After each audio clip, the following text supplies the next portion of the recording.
and he just smashes him in the face with it. That was unnecessary. If you got on testosterone and growth hormone, you'll be looking like a superhero. It's crazy. If you're going to run this war, which is already pretty unpopular, pretty stupid if you ask me, at least feed the people that are doing it. We are live. What's up? What's going on, man? How we doing? Good. So y'all episode 5. Episode 5, baby. They say all good things come in 5. They don't. How was your weekend?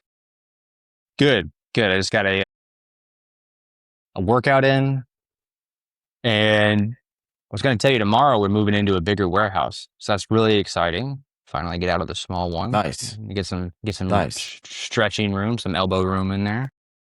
Yeah. Did you ever That's see how sick. small the other one was? Did I ever show you it or anything? No. How many square feet was it? Like 600? 400, 450? It's a little baby one. Yeah. This new one is about 1,000. Nice. Or is 1,000. So that's a good upgrade. That's awesome. Yeah. So that's going to be like double.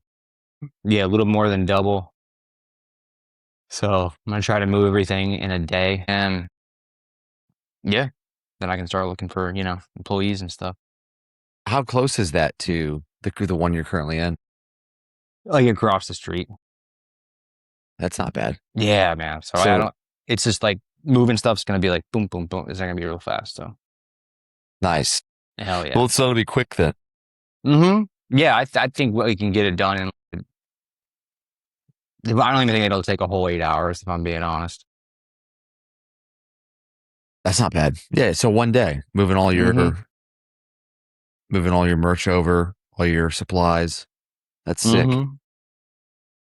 Hell yeah, bro.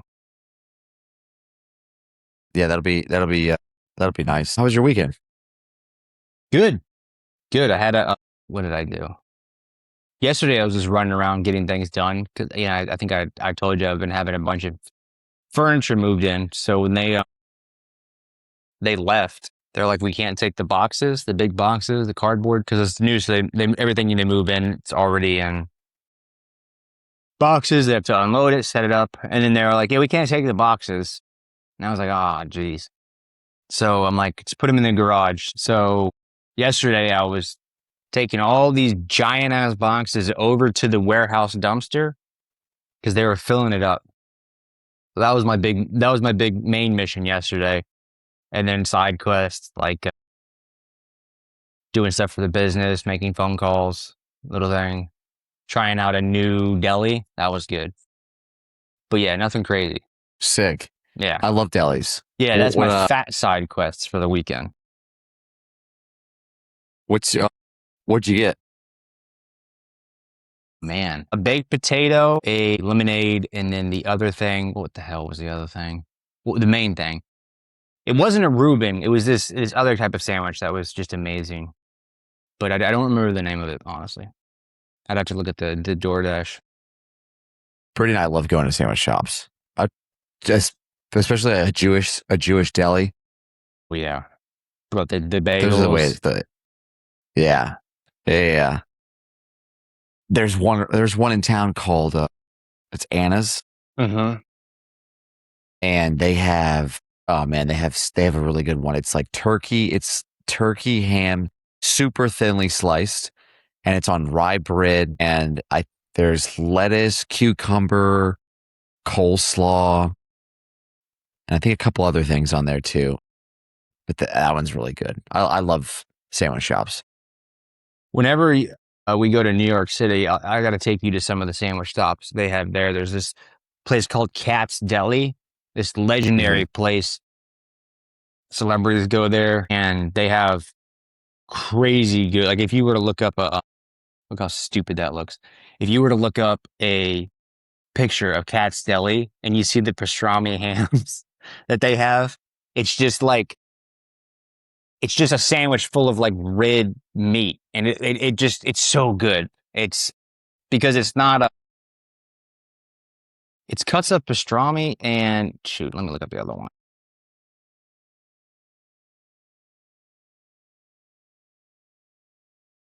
It's what kind of meat?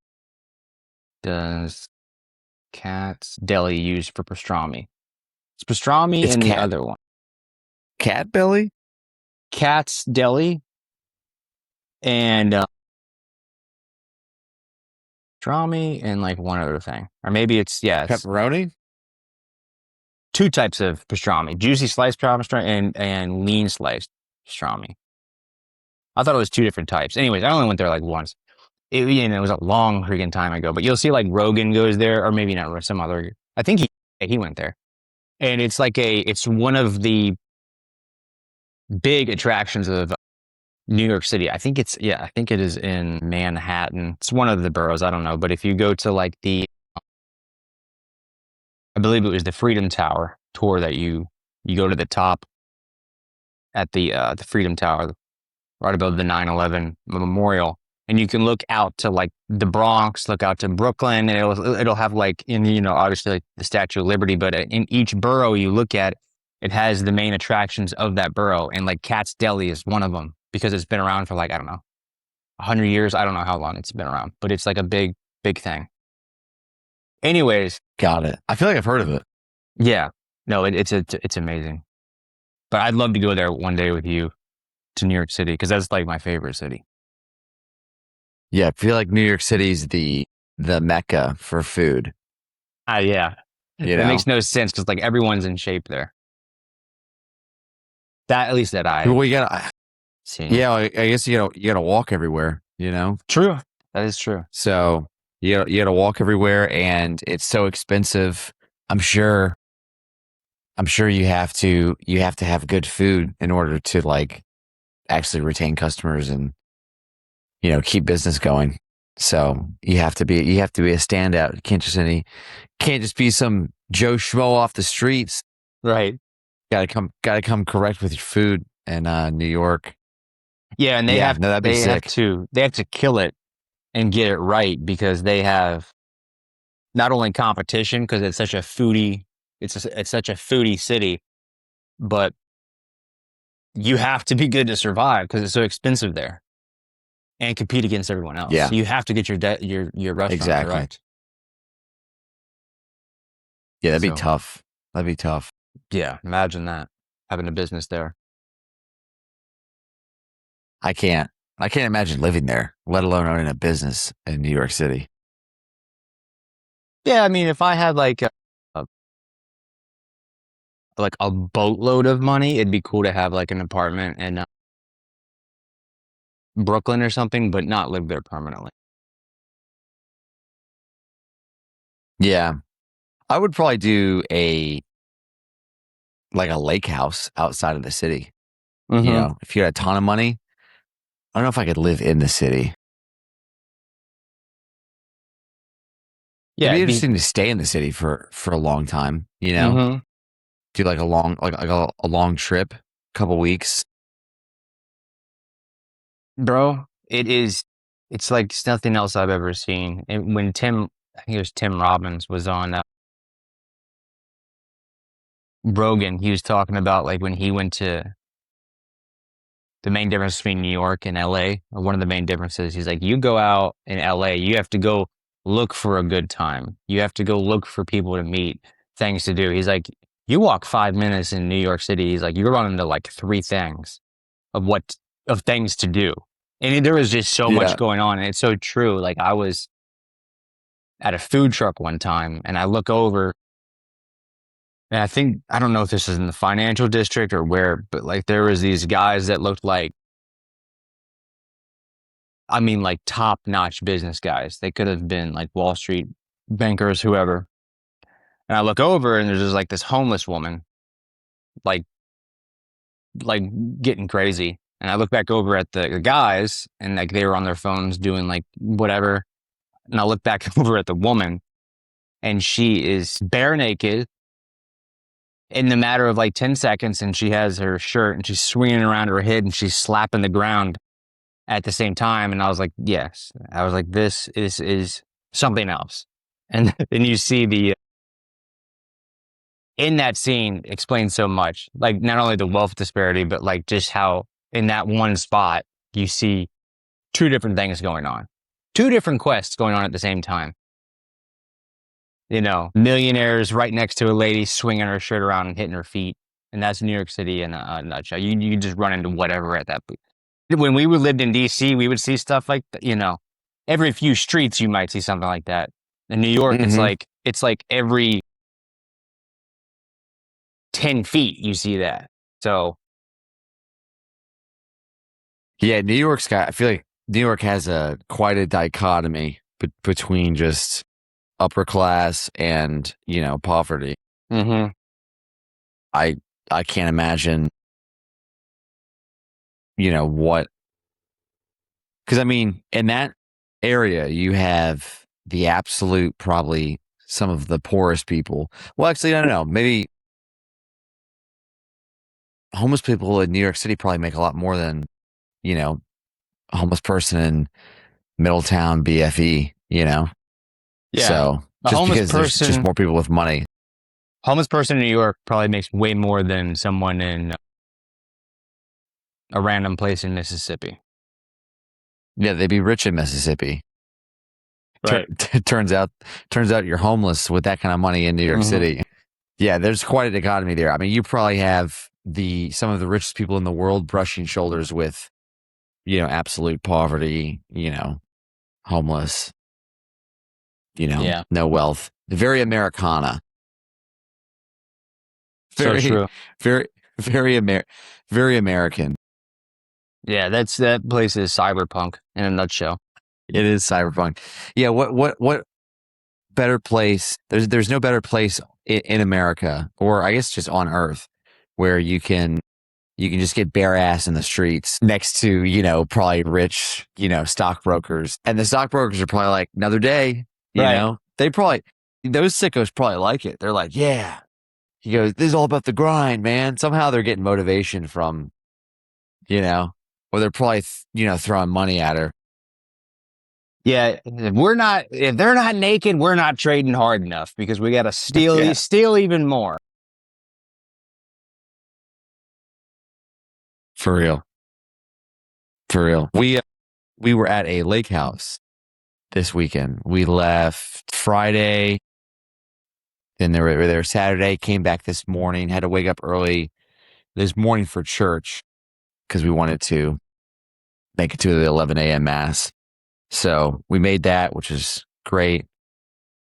But the lake house is really fun. It's in Lake Placid.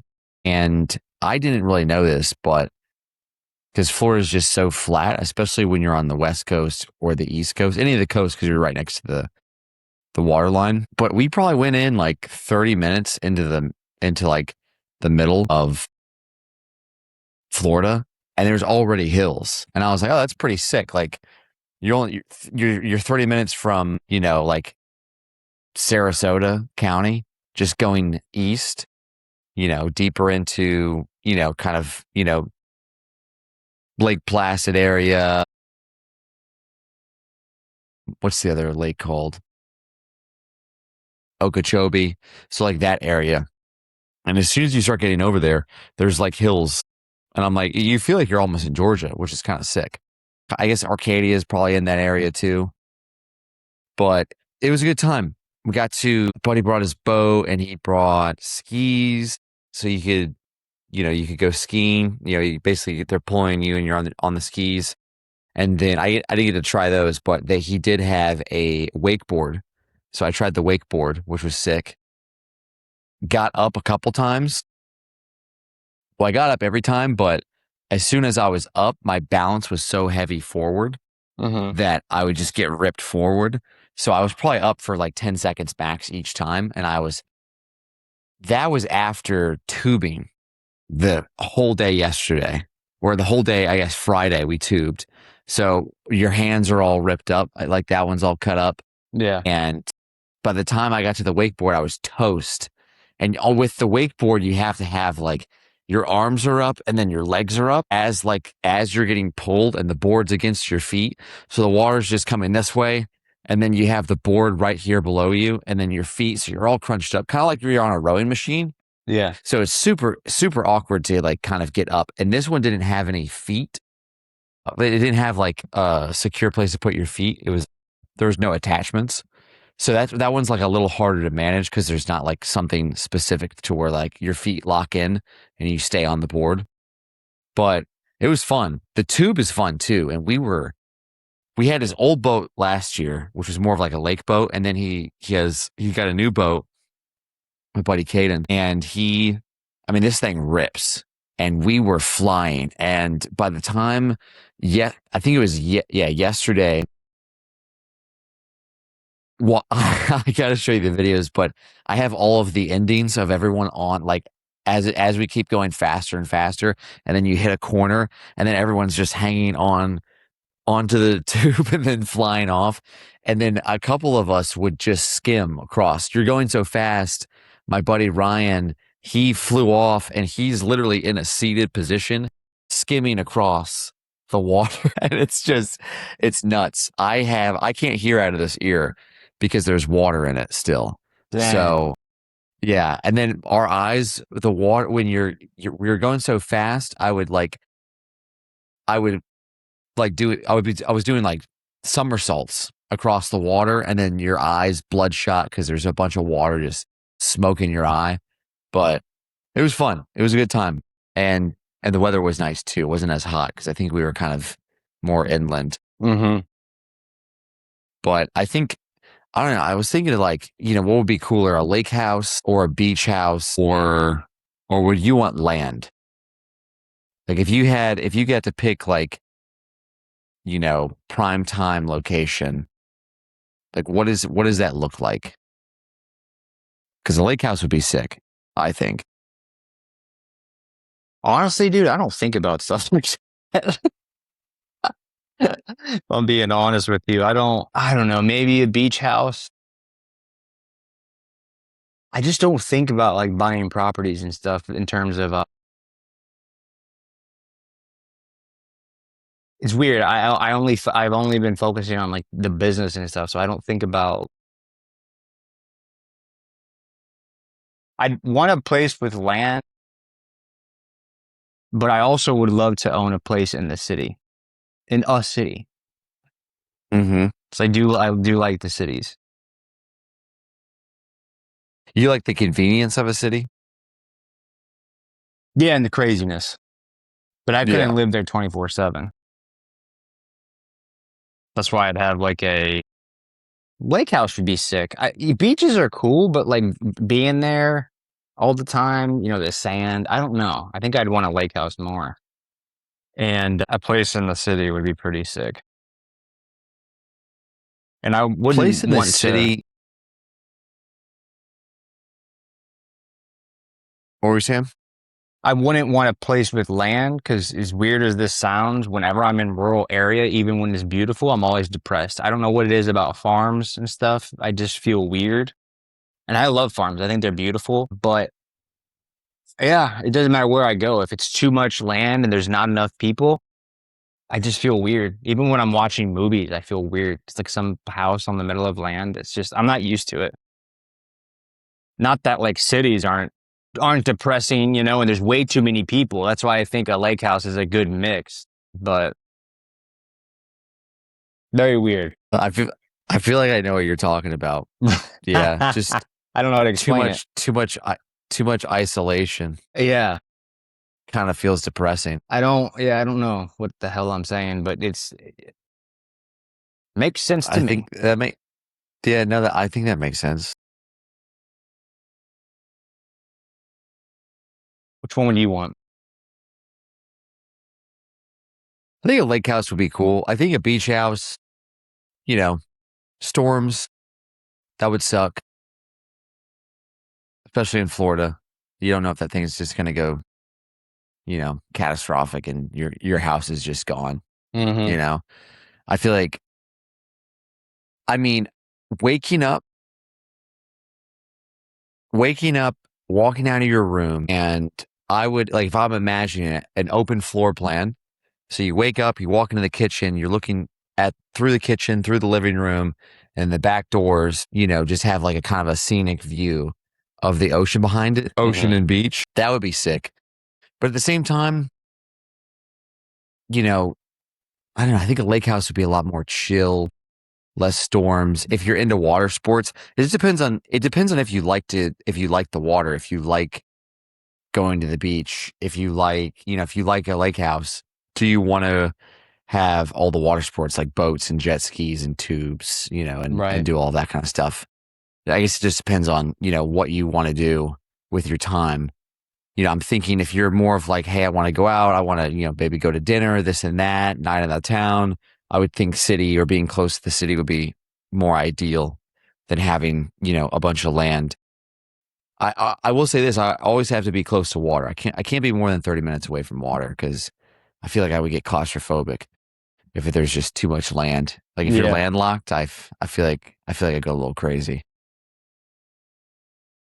I think, yeah, having a place on an island would be sick, like a place in Hawaii that could get you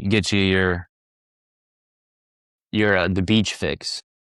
But then Yeah. I wouldn't want to live there either. I don't know. I probably just eventually hate everywhere I end up, but there are places that are better. Yeah, there's pros and cons. There's pros and cons to everything, and I think the big thing is just finding a good home or finding a place that you can make home.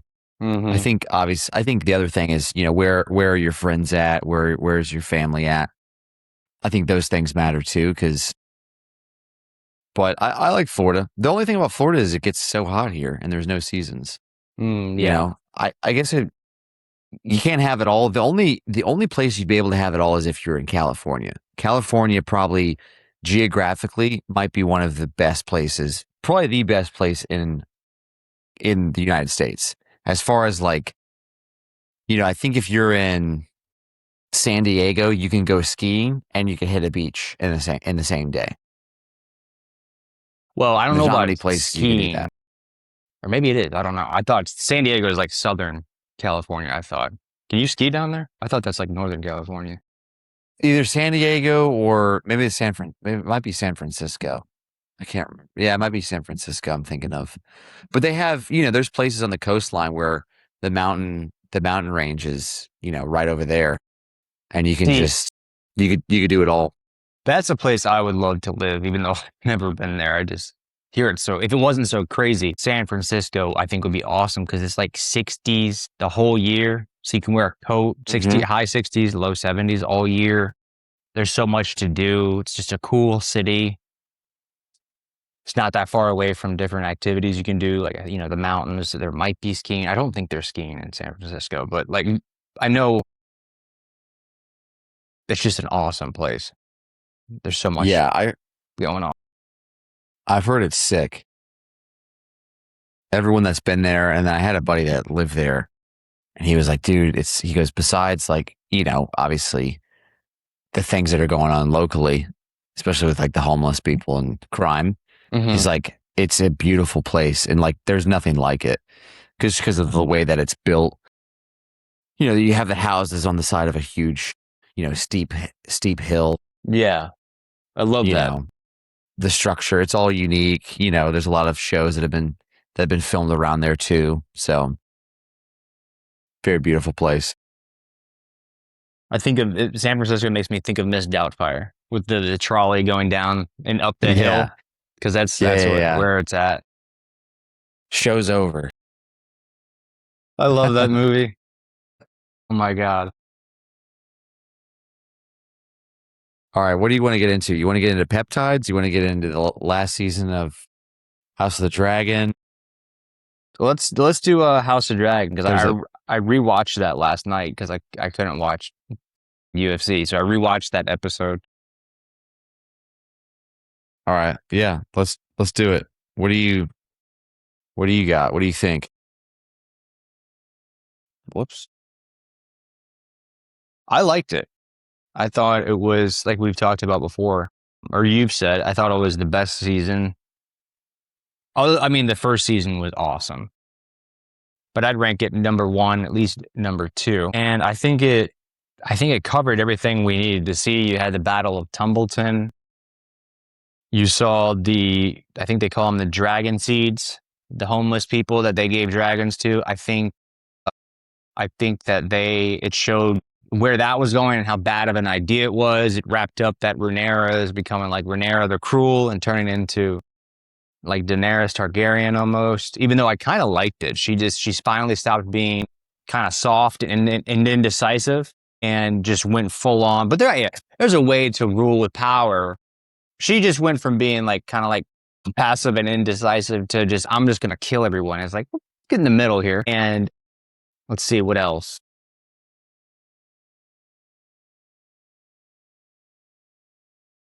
I literally just watched it. Sleep was jacked up last night. That's a funny story too. I can tell you about. But anyways, stay on topic.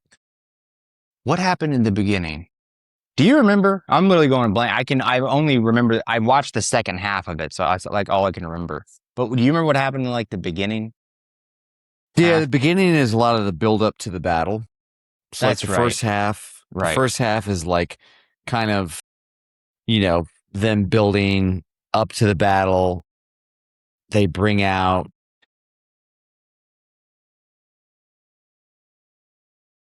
who did they bring out?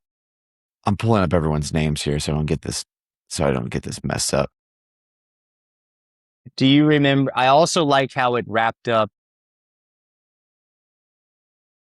We saw the dynamic between Daeron Targaryen, the younger brother, who's kind of hiding as a Hightower, and Gwaine Hightower. These names, now I'm having issues with them. It showed their dynamic and kind of how cool. Yeah.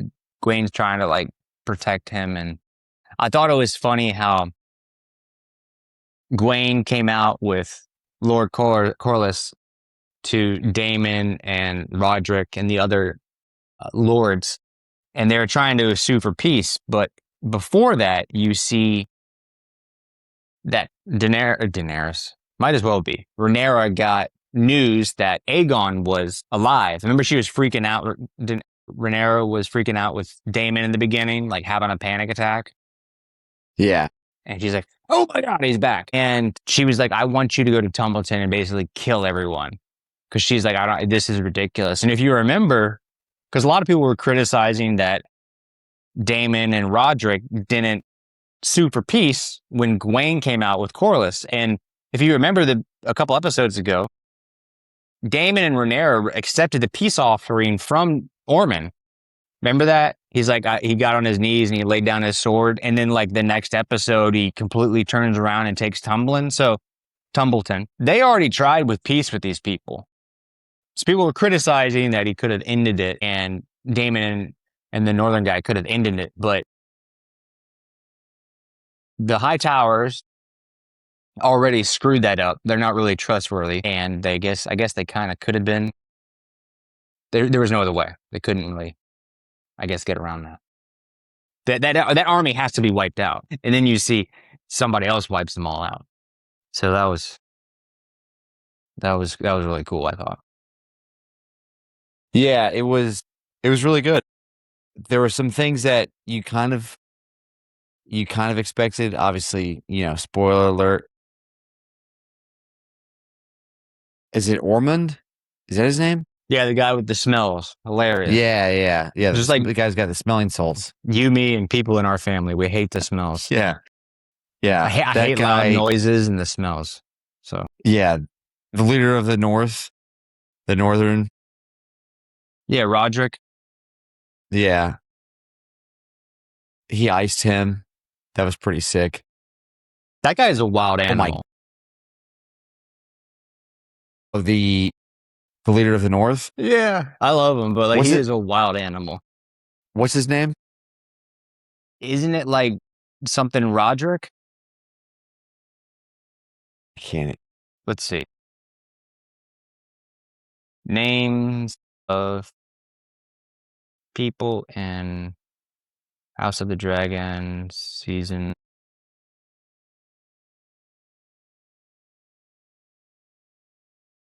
Yeah, Sir Roderick Dustin. That's right. Okay.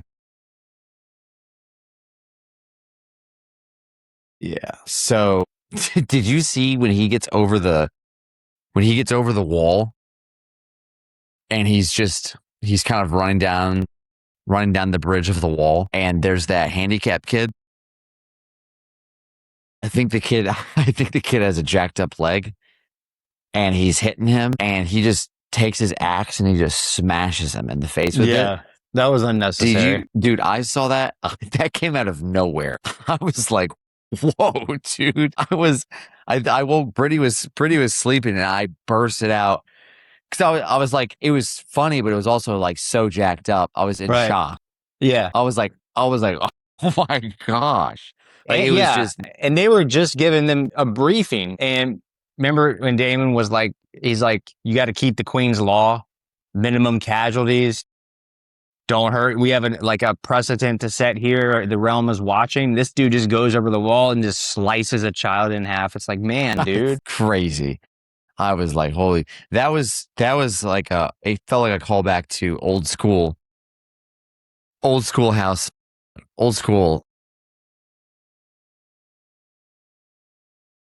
House of the Dragon or Game of Thrones? Okay. It was more like old school Game of Thrones. It was just like, whoa, super dark and just twisted and just out of nowhere. Like that poor kid gets axed. Bunch of kids got a flamethrower to the face. Yeah, it was good. I'm trying to think about what else happened in that. Obviously, you have Aegon and Aemond, their interaction. Bro, let's talk about that. That was some of the best acting from both of those dudes. Hold on. Yeah. No, that was a really good scene. That was a really good scene. He got his dragon. Good to see the brothers getting along again. Yeah. If you can call it that. Yeah, literally. And then you have, Aegon. I guess he's kind of technically King Aegon and Prince Aemond. Prince Aemond's just going through it like Daemon did. Yeah.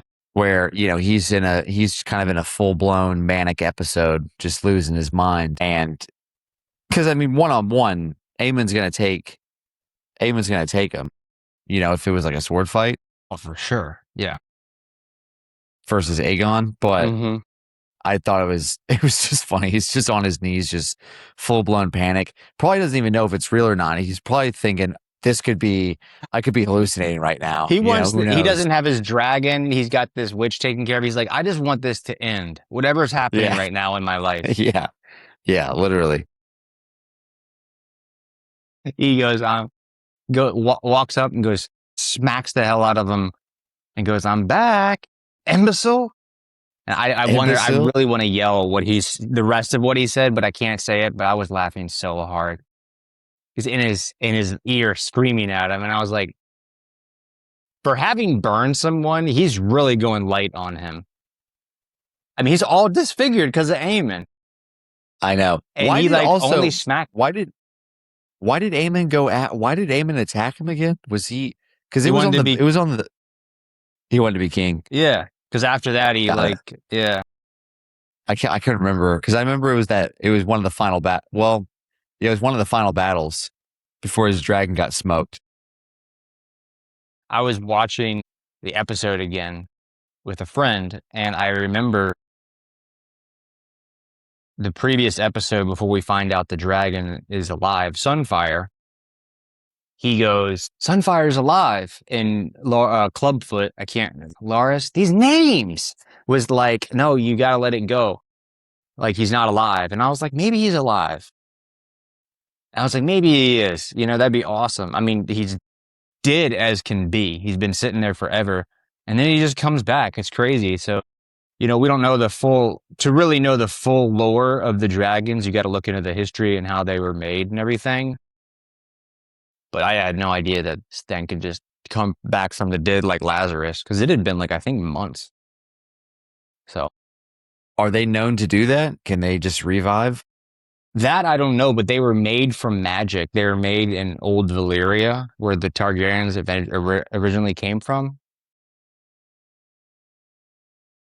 They were made from mixing I think blood magic, but they did a mix of humans, animals, and one other thing. Lizards. No, I don't know what the third thing was, but they were mixing a bunch of crap, and they got dragons. So. Dang. Yeah. That's wild. Gross. The ending was cool. Obviously, you see Aemon's dragon tailing the other two. Aemon's dragon? Yeah, wasn't Aemon's dragon at the end? No, Aemon's dragon. We haven't seen. I think that was him at the end, wasn't it? No, it was Caraxes going after Ulf's dragon, and then behind him was Vermithor, which is Hugh Hammer, because Hugh Hammer showed up to the battle. So he's one of the homeless dragon riders. So it was Silverwing, which is Ulf's dragon, the idiot that turned on everyone. Behind him was Daemon's dragon. And then after Ulf, the other two, the third one was Vermithor. Those were the reason all three of them were there. They were at the battle. Ulf, Daemon, and Hugh Hammer, the last one. If it was Aemon's dragon, it would have been. That you would have seen like an aircraft carrier, because that's. Does Aemon have the biggest one?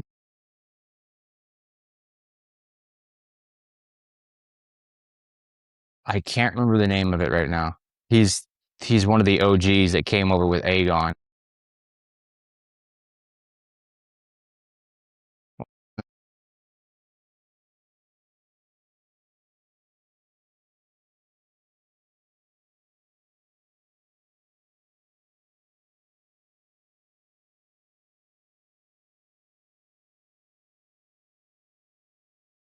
Vhagar. Jeez. Yeah, we haven't seen Vhagar since Aemon got to Harrenhal.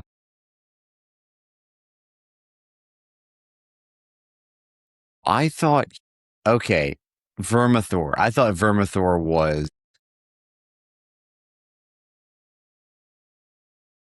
Aegon's dragon. Yeah, I thought it was Aegon's dragon. I was going to ask you, who is your favorite dragon? Because there's two that I like, Favorite, and you don't see them favorite. that much. The two dragons, that's my favorite.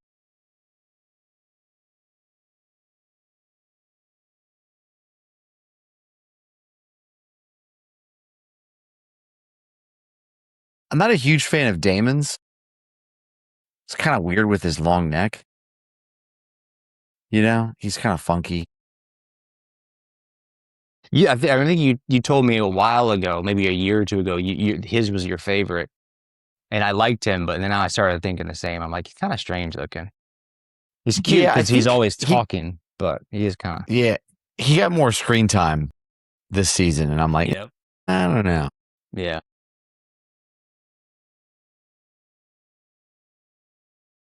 Vhagar is kind of just like a B-52, you know? He's just like a B-52 bomber. He's kind of huge. Yeah. Syrax is pretty sick. That's Rhaenyra's, right? Yeah, that's a pretty one. Yeah, that one's pretty. Also, I like the white ones.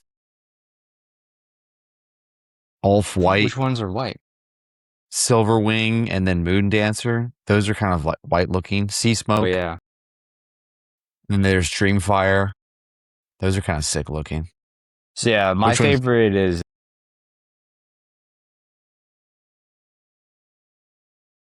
Sheep Stealer. No, I'm joking. My favorite. Sheepstealer is, he's kind of like, he's a little rough looking. Yeah, it's sad. He's all jacked up. No, my favorite is Dreamfire and Tessarion. Tessarion's the blue one. That sick blue, small little blue jet. Darren's dragon. Remember Darren before the battle was Yeah. trying to gear up? Yeah. There's like 17 dragons. There's a lot to keep track of. So, like in Game of Thrones, we had 3 to keep track of. And basically one. It was the big red one of Daenerys's. You didn't see the other two too much. So now we have like 20 to keep track of, but I like Dreamfire more in the comics, in the books and what they adapted. And I like probably on screen Tessarion because I love that blue. And he's small, so he's like a jet. He can be like super tactical. He can get in and out, but all of them, if you don't keep them in the dragon pits and whatnot, apparently they never stop growing, which is amazing. Yeah. It was a good season. You said they got one more, right? This is the last one. Yes. Yeah. They have a lot to fit into that season too. There's a lot of stuff like, to wrap up. Yeah, there's like 7 to 10 big events. I don't know how I hope they don't do what they did in Game of Thrones and like make it a shorter season, because it seems like some people are saying that might happen, but I hope it would be nice if they do even more episodes. Like if they did like a 10 episode final season so they can do it all, that'd be nice. Was Game of Thrones shorter? Was it a short season? Yeah, the final. I think the final one was like 6 to 8 episodes. Yeah, Yeah. it wasn't as many. They were rushing it for sure. They're trying to get that Star Wars paycheck. Yeah. That didn't pan out too didn't well. happen. They should have taken their time, and then they could have had both Star Wars and Yeah, that was the only thing about that. That was such a jacked up ending, like just everything. Also, I guess they were kind of freestyling it because they didn't have, the books weren't finished. So apparently they came up with their stuff on their own because there wasn't any conclusions on some of these things. But it was weird with all the cool prophecies and buildup and like all of this lore, and you're like, oh, who's the chosen one? And then they're like, yeah, we're gonna change all that. You know? Do you think he's gonna finish the 2 books? Because he's like 75, 80 years old, and he still has 2 books to finish, and those books take a long time. And I don't even think he started on one of the second to last one. So he still hasn't finished it. No. I thought he had 1 book left. Apparently he has 2. What's he doing? I don't know. Homeboy's taking his time. Did I tell you what my theory is and kind of what I read online as to why he's not finishing it? I think he's stuck in like a thing of like what would you call it? And he's stuck in this overthinking it type pitfall because this is what I think. And I think I had read this is there's 2 things. If he finishes the books and they're the exact same as because I think obviously the writers didn't have books to go off of. So they were going off what George was telling them. So if he finishes the books in the same way that the show concluded, people are going to hate it because that's how the show ended, right? But if he changes the ending, he's going to not only make it look like he hated the show and how it ended, and like that's a shot at everybody that made it and and HBO, I guess. But if he changes it, it's also going to make it look like he's rejecting it and doing it on purpose. So he's stuck between like, I can't keep it the same because it's going to get trampled on, and I can't change it because then it looks like I don't agree with how the show ended. So he's like, he doesn't win either way. That's what people are saying. And that's one of the reasons why this is one of the theories as to why he's focusing on these side missions like House of the Dragon, Night of the Seven Kingdoms, and Aegon, the Conqueror show that's coming, is because he's like, I'm screwed either way. If I do it one way and write the books how the show ended, everyone's going to hate it. And then if I change it, it's going to look like I hated the show and HBO, and they're going to call me out for that as well. Kind of sucks. This is why you, I guess, finish something first before a show is adapted. But yeah, I wonder if he has a special contract, like with them, as far as like, I don't know what his agreement looks like, but I'm interested to see what creative like what creative freedom he has with just writing the books however he wants, because maybe he does want to change them up. But I can see that being kind of weird because it would conflict with the show, and he's so deeply involved with the show, right? Yeah. Is he? Is he? I'm guessing he's one of the. He's got to be an executive writer on the show, isn't he? He's probably a producer as well. Which one? All of Which them. show? Yeah, I think so. But I think like even the guy that has the final show, I think it's Ryan Connell. He's doing the final. Good grief. He has done entire House of Dragon, I think, this whole time. And I think him and George weren't seeing eye to eye because the show has kind of deviated a bit from the books, or the book, because it's based on one book. But I think at the end of Game of Thrones, it was also not received well. I'm sorry. Him and the writers weren't getting along there either. So I don't know. I don't know what's happening, but yeah. Do you think he'll finish them?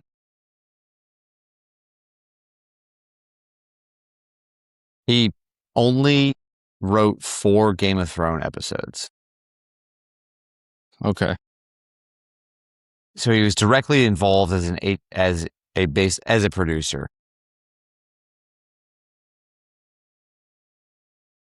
No, that makes sense. And he's a co-creator and executive producer alongside Ryan Condal. He doesn't write the individual episodes, but he's basically very hands-on with it. Is he fulfilling the same role he did for Game of Thrones, like a producer that's involved? I think he might. I think it sounds like he might have more involvement in this than he does in the Game of Thrones. Got it.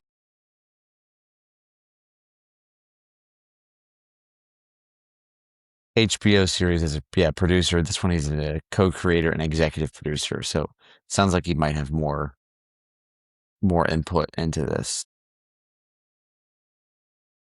I also think he. It looks like the relationship with House of the Dragon is a little complicated, especially because he's publicly disagreed with some changes the show has made from from Fire and Blood. So yeah, like I said, I thought they're having their issues with the guys, just like he was having issues with the guys in Game of Thrones. That's what happens, dude, when you throw, the writers throw rights away. Yeah. Things get changed up. And some things do need to get changed up, Some things are better, maybe since it's a different type of media and it's digital instead of, something that's a lot more long form, which is reading, especially the books that he does. I'm sure they're, super in depth and detailed.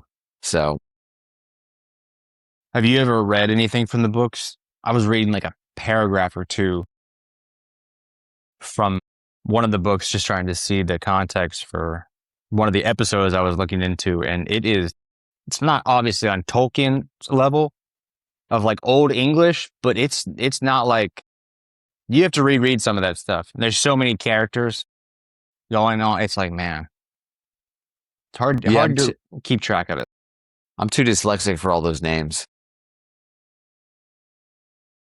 There's way too many names. I can't remember I can't even remember the names. And these people are in the TV show right in front of me, and I see their faces all the time. And I can't remember their freaking names. Yeah, it's a lot to keep track of. If you were gonna dive into a series, that would be a crazy series to dive into, because that's like, that's just, it's pure fantasy, like Lord of the Rings. Yeah, I agree. Apparently, I think he wrote something that like when he dies, nobody can finish up the books. Like, wow. Well, then you need to finish them.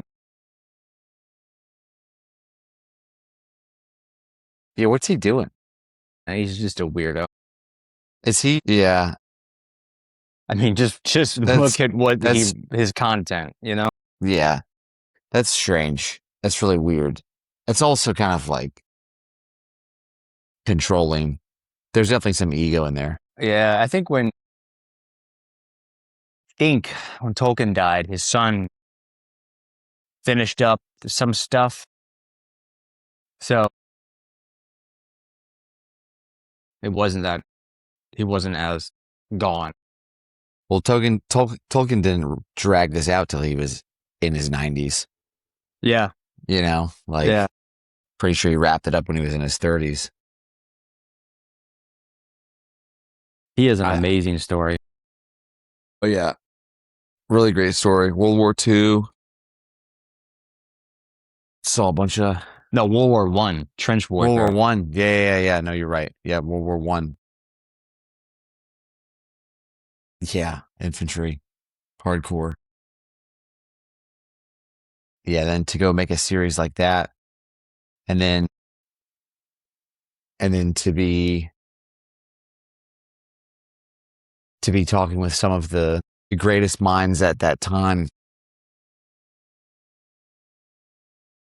What a crazy little niche they had, especially their little club. Whose club? Just all of the writers. They had like a little writers club. Oh, like him and C.S. Lewis? Mm-hmm. Yeah, Oh, and then okay. C.S. Lewis was the one that eventually converted him. Well, wait a minute. One was Catholic and one was Protestant. So who? Wait, no, sorry. Tolkien was Catholic. I think he was cradle Catholic. Tolkien converted C.S. Lewis To Christianity? to Christianity. Yeah. That's And funny. Yeah, and then C.S. Lewis was he believed in a lot of, because he was Anglican, so they're a little old school. They're almost there. So, yeah, they're almost there. He believed in the Eucharist, so some of the core sacraments he believed in, and he was very transparent about, them hard, things like that are hard to be, hard to be argued and things of that nature. Yeah, what a crazy crossing, of paths, and then their influence on each other with their writing, and they would help each other out with their writing too. That's so cool.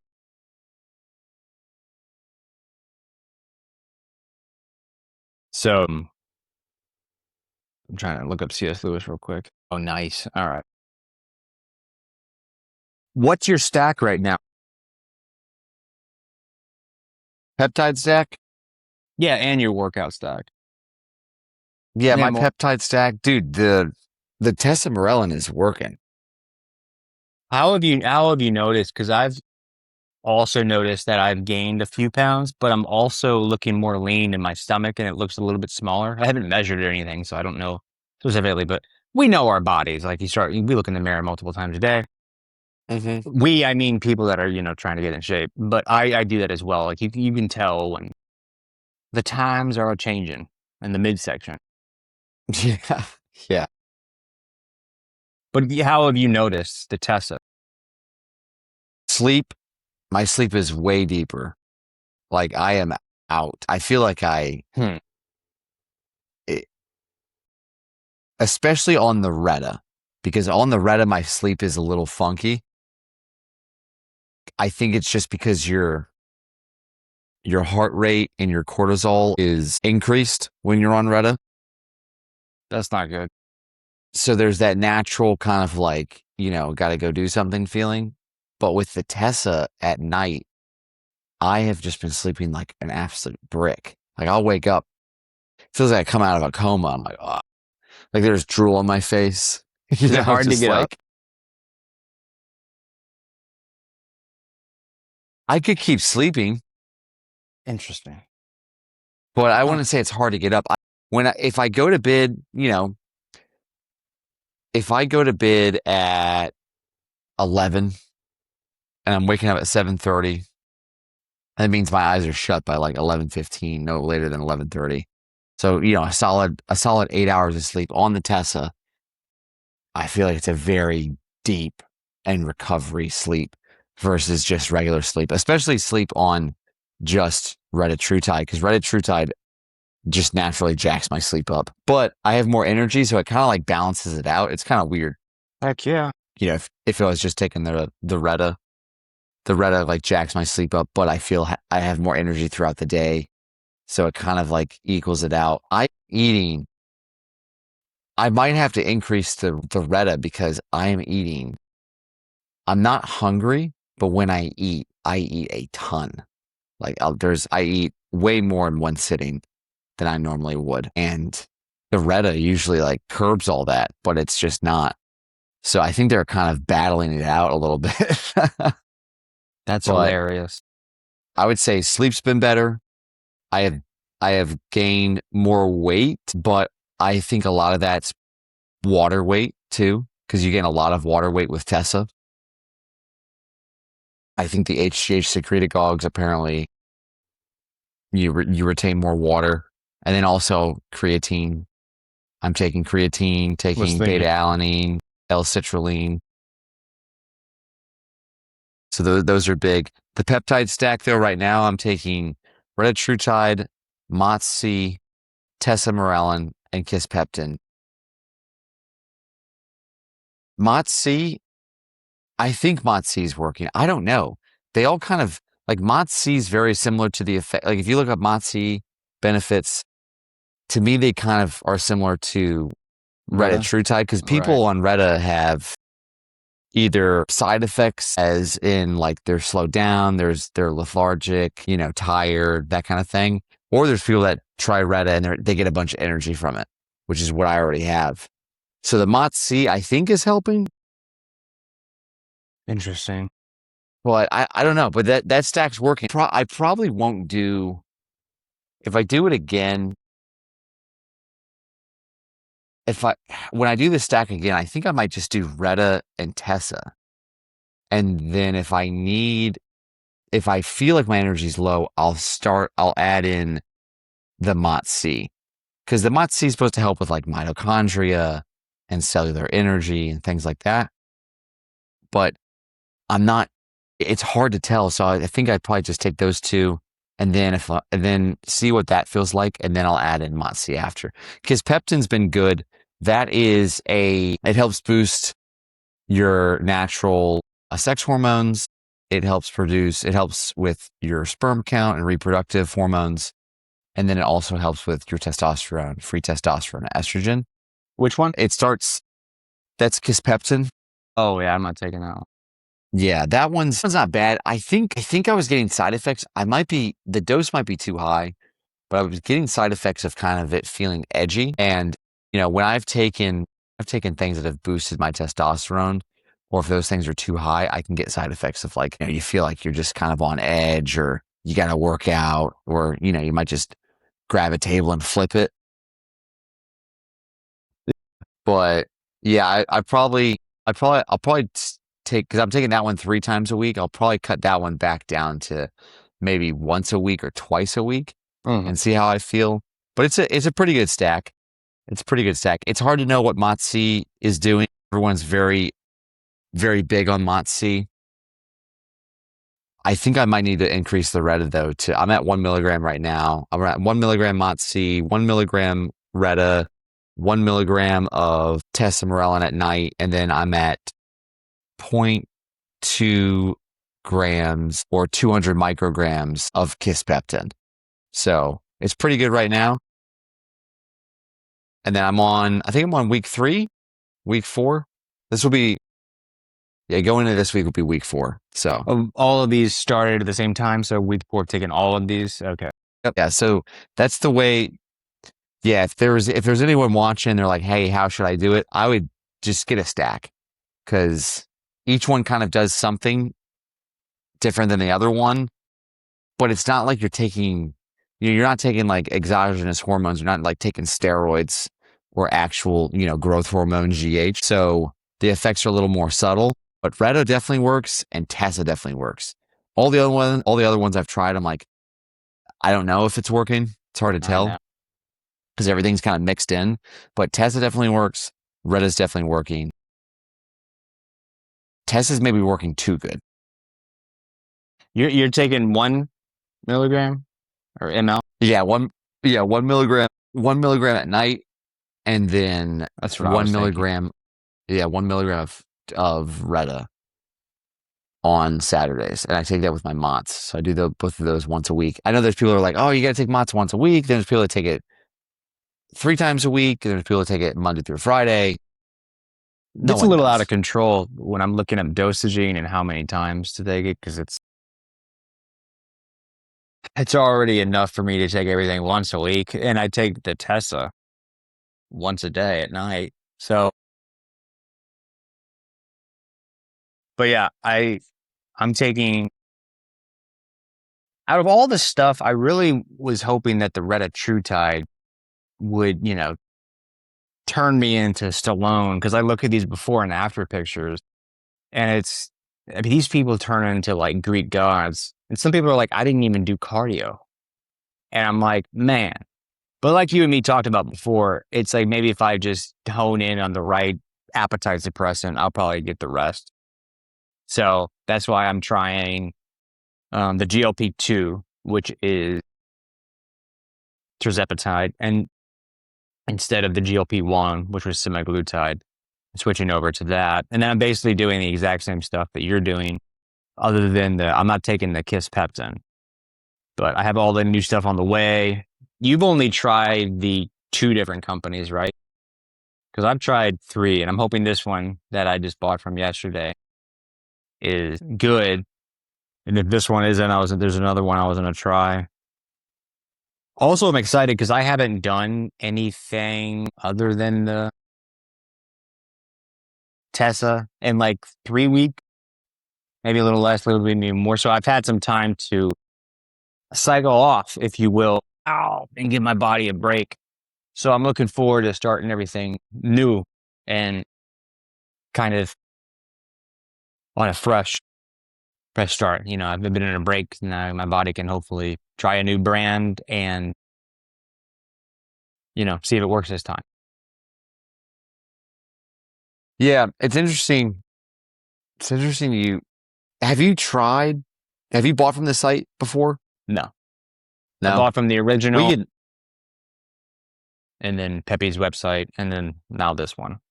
So Got it. Yeah, not sponsors of the show, but Modern Aminos. Those are the ones that I've tried. I've also tried Omega Aminos, not sponsored. And Omega Aminos has been good. There's more options on Modern Aminos. So I've just been going there. Like they have like Selenk and C-Max, which I want to try out. I want have to see how those. those. I haven't started them yet. So they're just sitting Oh, over you there. haven't. Oh, you haven't tried them? No, they're just sitting there. Oh, you got to try them, dude. I know. I need Let to me know constitute it. Let me know if they work. I'm just gonna be on 17 different peptides. Literally. I mean, they definitely work, dude. I got shredded on the Retta for sure, but also a lot of that's just not eating because it was very appetite suppressant for me. Yeah. But on the Tessa, it is not appetite suppressant. Appetite suppressant, I might have to go up to 1.5 or 2, and I don't feel as jacked up on this dose as I was last time. And I wonder if that's because I've added in MOTS-c.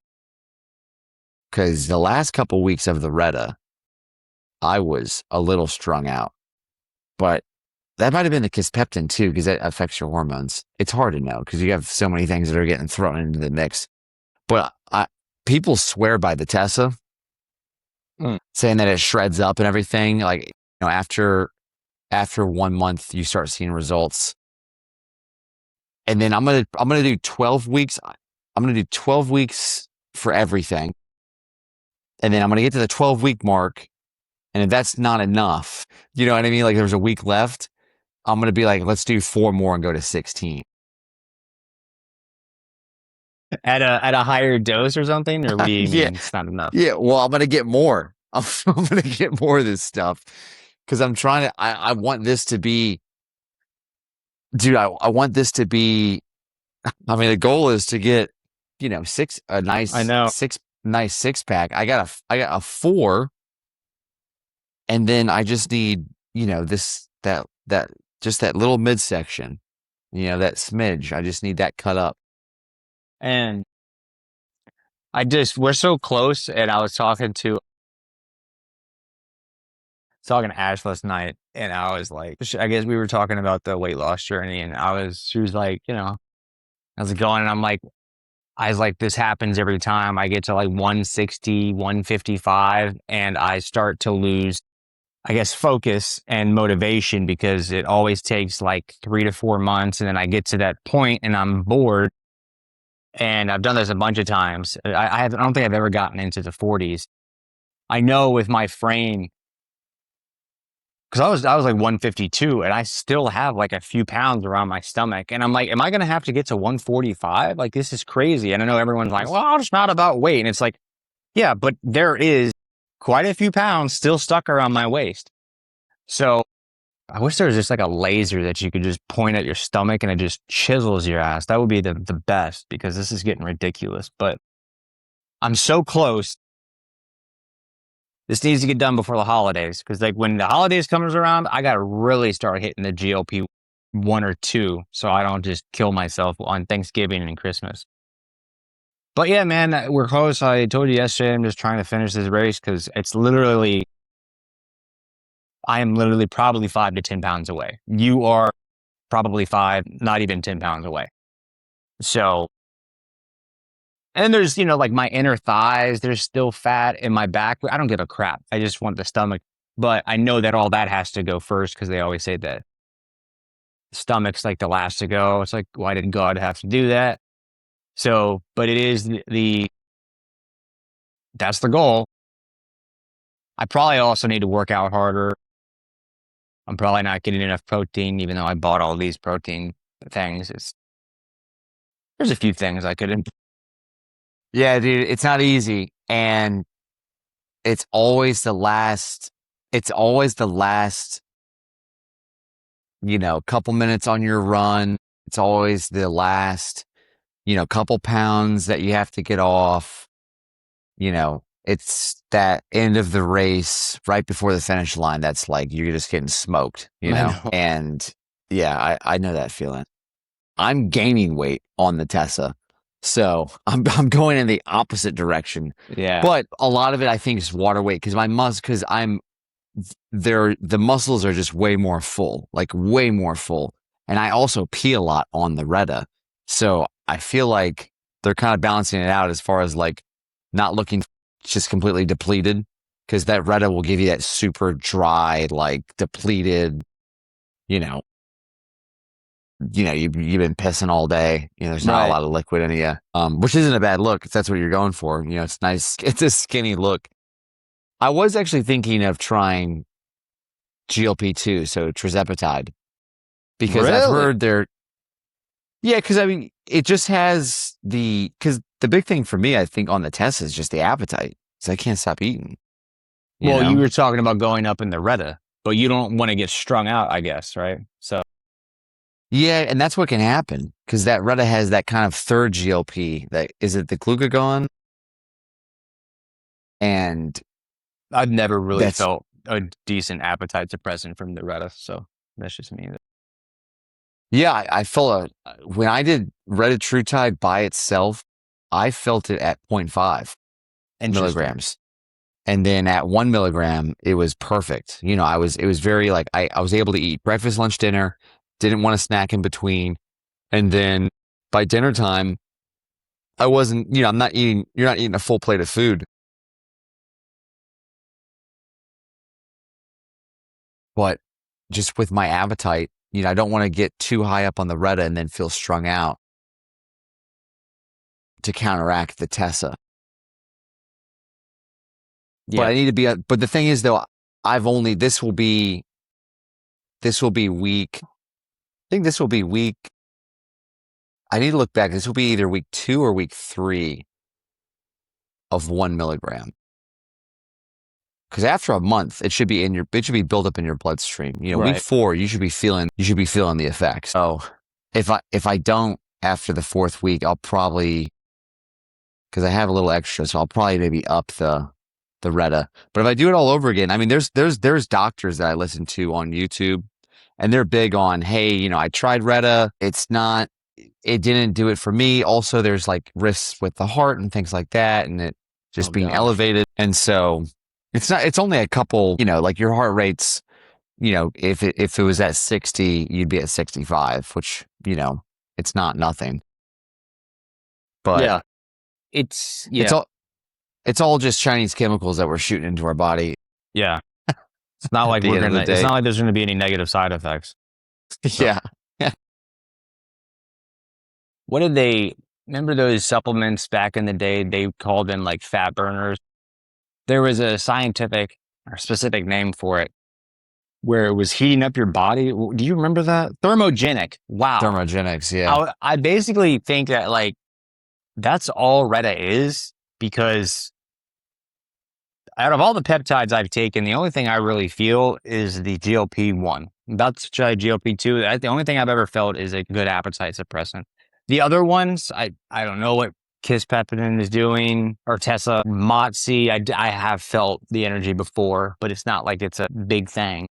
And it also, whenever I take the MOTS-c, I definitely get irritable that day I take it.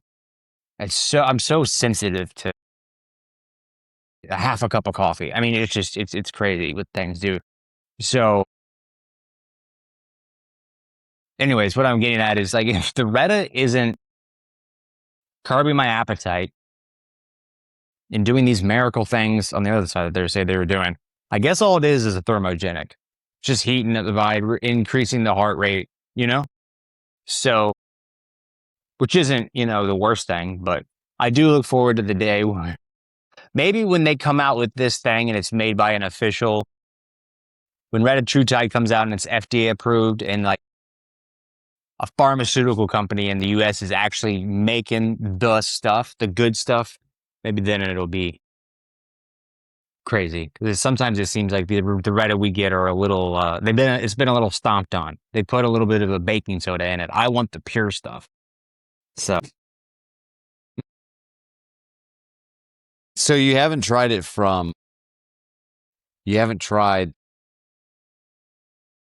I've tried from our original, tried from Peppy, and then I'm going to try from, what is it? They both have aminos in the name, so I always mix them up.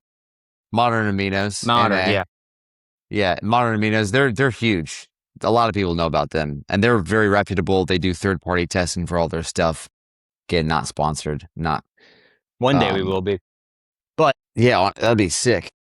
they have a really professional site, and I know they're on it because, like, dude, they have SARMs, they have aminos, they have peptides, and like 15 other things. So like, I know they're legit, and I'm looking forward to trying them. And if they don't work, the next one I want to try is the place in Miami. We'll see how that one goes. Yep, I honestly, Modern Aminos has worked for me. Omega Aminos, that worked for me too. The only reason I went to Modern Aminos isn't because they worked, just because they had more of a selection. I think their shipping was a little faster as well. It's pretty quick. It's like 2-day shipping for me in Florida. I think they're either in Florida or Georgia.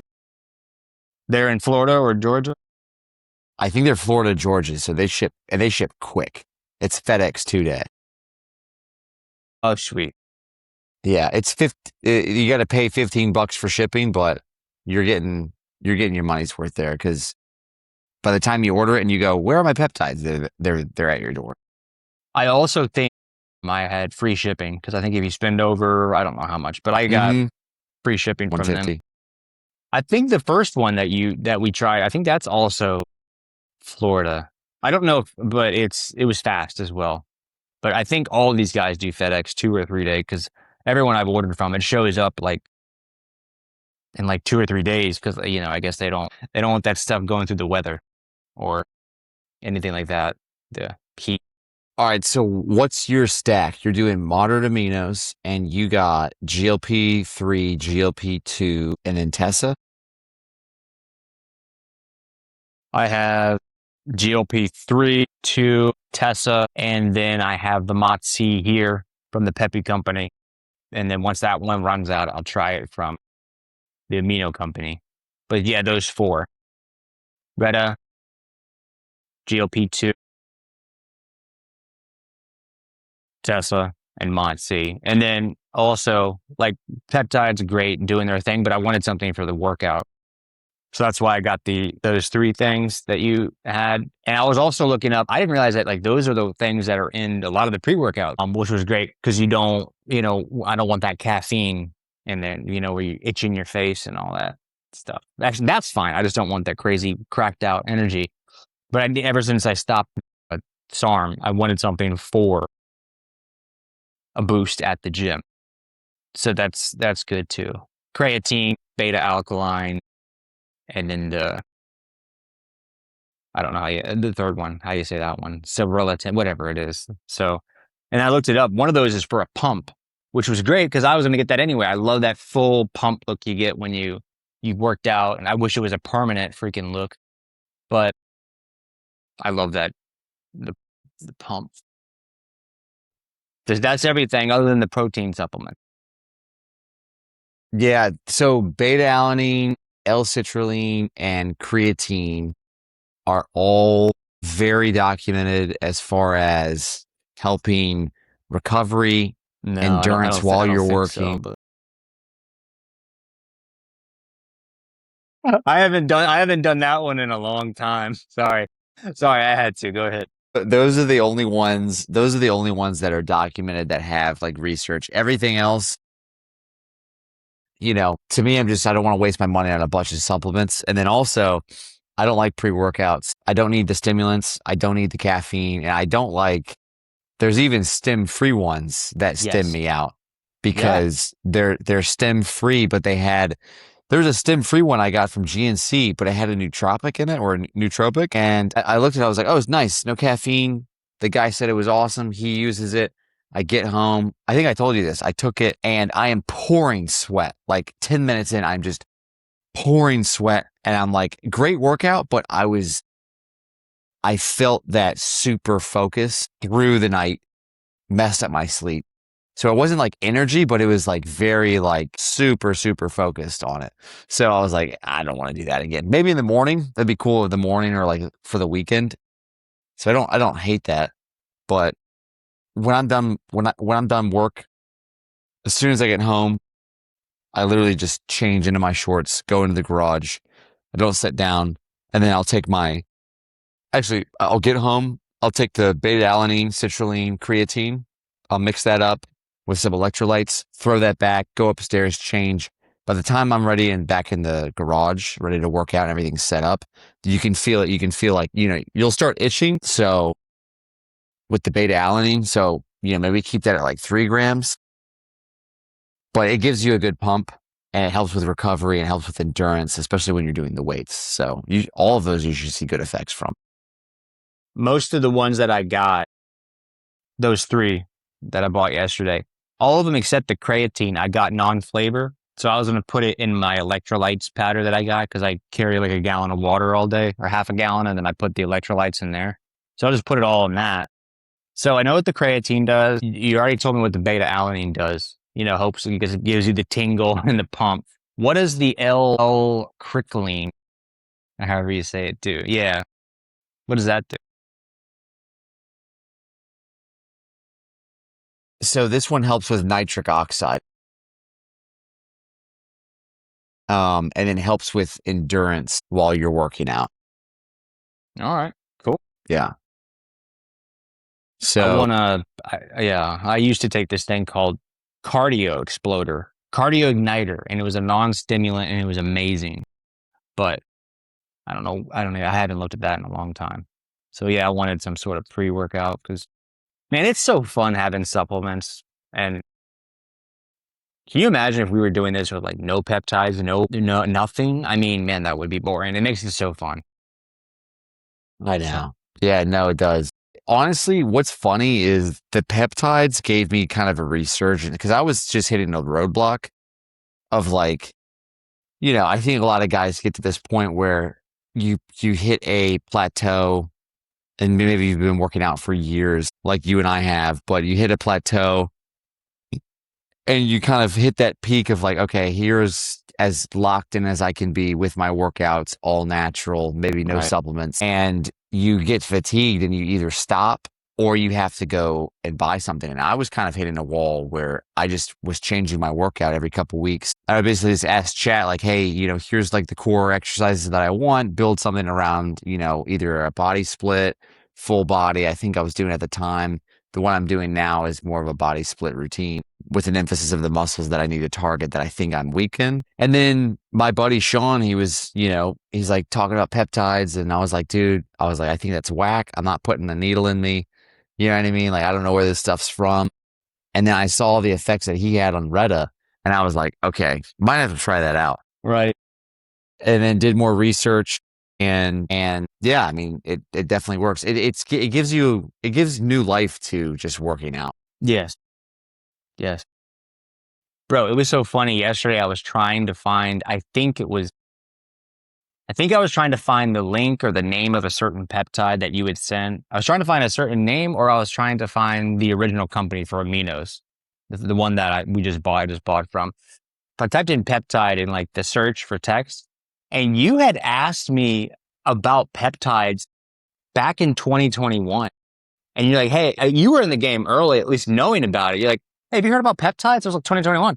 And then in like 22 or 23, you're like, man, we got to look into peptides. And then like this year, we like went in. But man, you were like you knew about it back in 21. And I don't think that they were available then in terms of like, I mean, they probably were, but like all these side companies that do it. I had no idea they were starting to go off at that point, that early. That was just nuts to me. I looked at it. I'm like 21. I'm like, what? That's funny. I might have been talking about BCP 157. That's the one I was like, that's the one Joe Rogan's always big on. Someone goes down into, Mexico, and there's a clinic down there. I think it's Ways to Well. One of his buddies that he has on the podcast owns that clinic. I think it's in Tijuana, if I'm not mistaken. And they're always talking about BCP 157, and they kept talking about it. And then Joe's like, yeah, I'm on other peptides too. So I probably got it from him. And then I think during 2020, 2021 is when,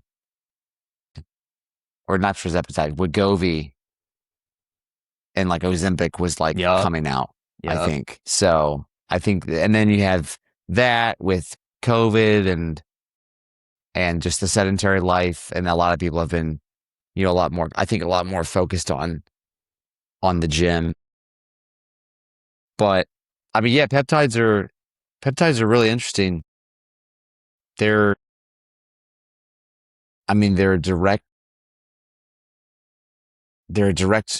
protein that you're putting into your body, and it changes you. I remember when I took Retta for the first time, food tasted differently. Yes. And I was like, oh, that's weird. Is that a good thing? Sounds like a COVID side effect. It's weird. Yeah.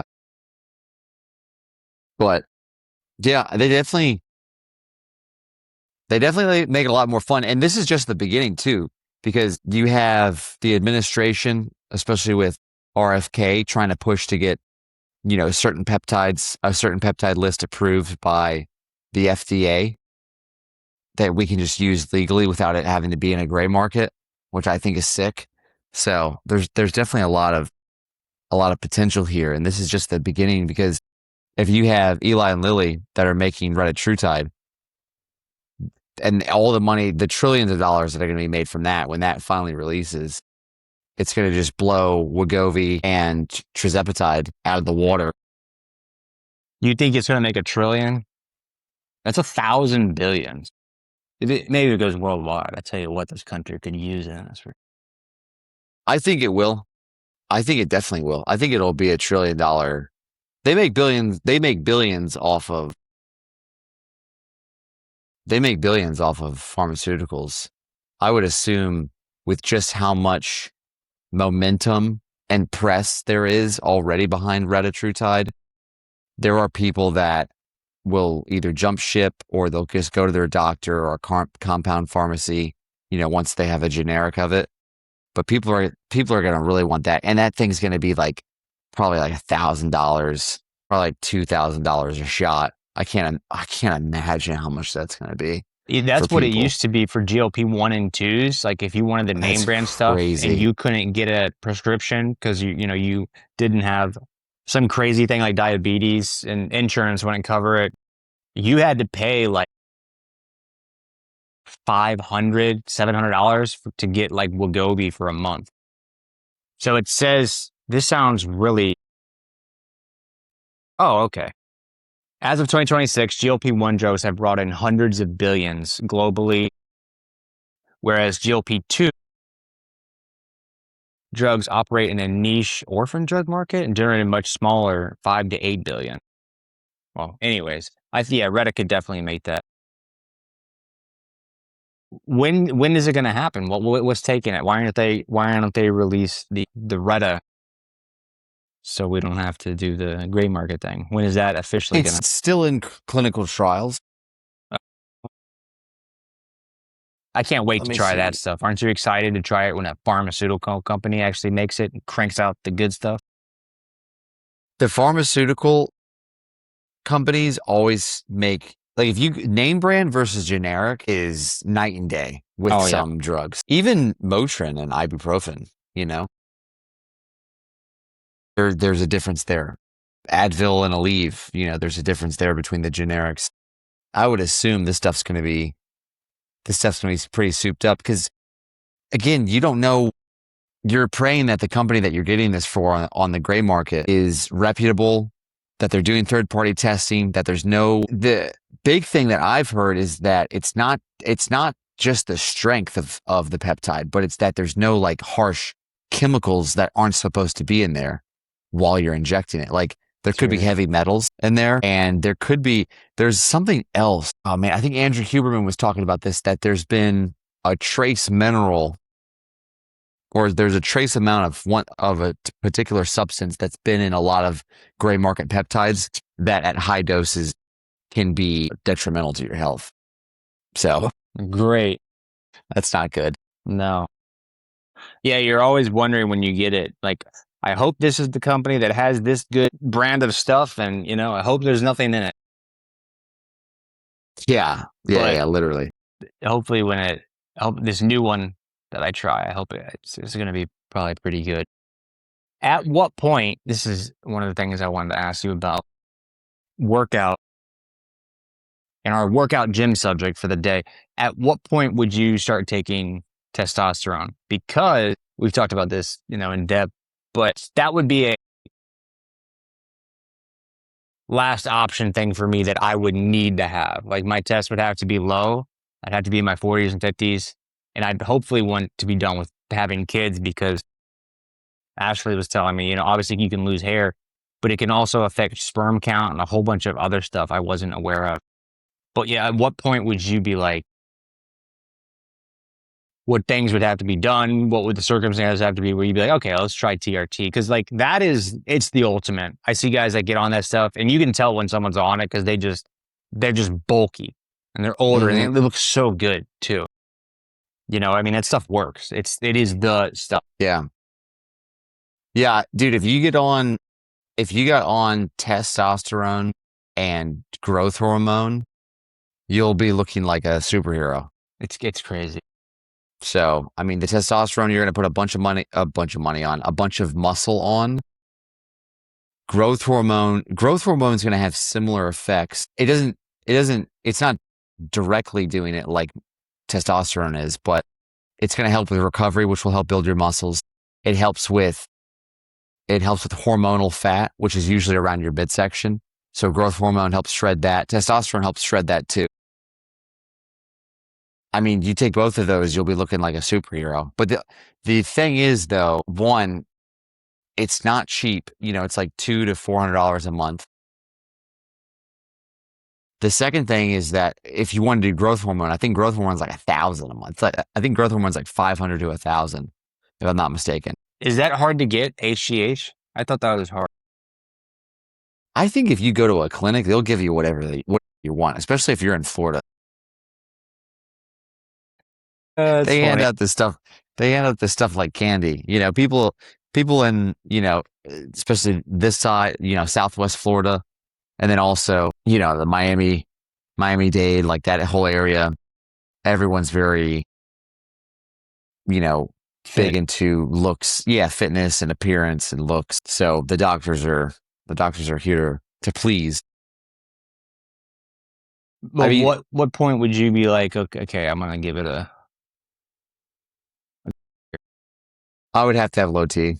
okay, I yeah. would have to have low T that would be affecting me to the point where I would need it. Especially like free testosterone. If my free testosterone was, significantly low and there's just not enough there to actually, build the muscle and recovery and help with fat loss. So probably like 40, maybe. Just depends on when that starts going down. Yeah. There's all natural. There's oral ones I've taken like Tongat Ali and ashwagandha that have boosted my testosterone by like 50 points. Kisspeptin boosted my testosterone by I think like 20%, 30%. I think I was at like, this actually might not be the right math. I think it might be more like 10, 15%. But I think I was at like 550 for my total testosterone and it went up to around like 690. What? So yeah, that was on Kisspeptin. That's So crazy. yeah, and then I have it on. I use Rhythm as my blood test. At home blood test goes right on your arm. Mm-hmm. It's pretty cool. It's $100 a month, and it's not a full panel, but it's a pretty good panel. But the testosterone is scary because it can shut down your natural supply. It can affect your sperm count, so it can affect your ability to reproduce. It can, if you have a tumor, it will grow that tumor bigger because it grows everything. Same with GH. GH directly grows everything. That's why you see big guys with big heads, big organs. Yeah, I don't want that. The stomach's poking out. Yeah. But I don't know. It's so tempting, but at the same time, like you said, there's hair loss. You'll be suppressed naturally. There are side effects. So I don't ever want to lose my hair, bro. Oh my I know, gosh. I know. I don't either. That would suck. Yeah. That would suck. We got good hair. We have nice thick hair, so I want to keep it that way. Yeah. It's not something to take lightly. Yeah. There's a lot of We people that start losing it, and it's like you get good genetics. Dad still has like 5-10% gray and no hair loss. So which is nuts. it's crazy. What about you? Is there a time? Obviously, probably after kids, Yeah. Well, I have an appointment next week for getting some. But no, it would have to be after kids, and it would have to be going low, and it'd have to be a decision that it would have to be a decision I make that, like, I know I'm going to do this for the rest of my life and whatever. But I was also talking to the trainer guy that you had sent me initially. Shout out Chris. He said not many people, he said it's false that you can get off testosterone and not need it again. He's like, that you can get off of it and not have to take it for the rest of your life. He said something like it's a rumor. But I was like, yeah, but let's not even have to do that to have to cycle off something that seems a little bit more difficult to do. So it's Oh, he something was that I saying want you don't to. have to be on it permanently. Yeah, yeah. He said it's a false thing, but there's so many people that say so many different things. It just depends on how long you're on it. Right. If you're on it for years straight, you've you've probably jacked up your natural production. And there's things you can get on, like I think it's like Kisspeptin you can get on. That's actually one that you can get on while you're on testosterone to help with your reproductive organs Nice. and your sperm count. And then you can also do, I think it's HCG.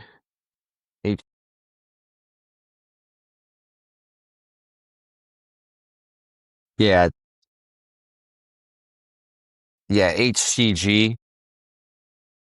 that one helps your sex hormones as well. And that one's actually directly prescribed. Like clinics will give that one out with TRT, and it'll help you maintain your ability to reproduce along with, obviously being on TRT.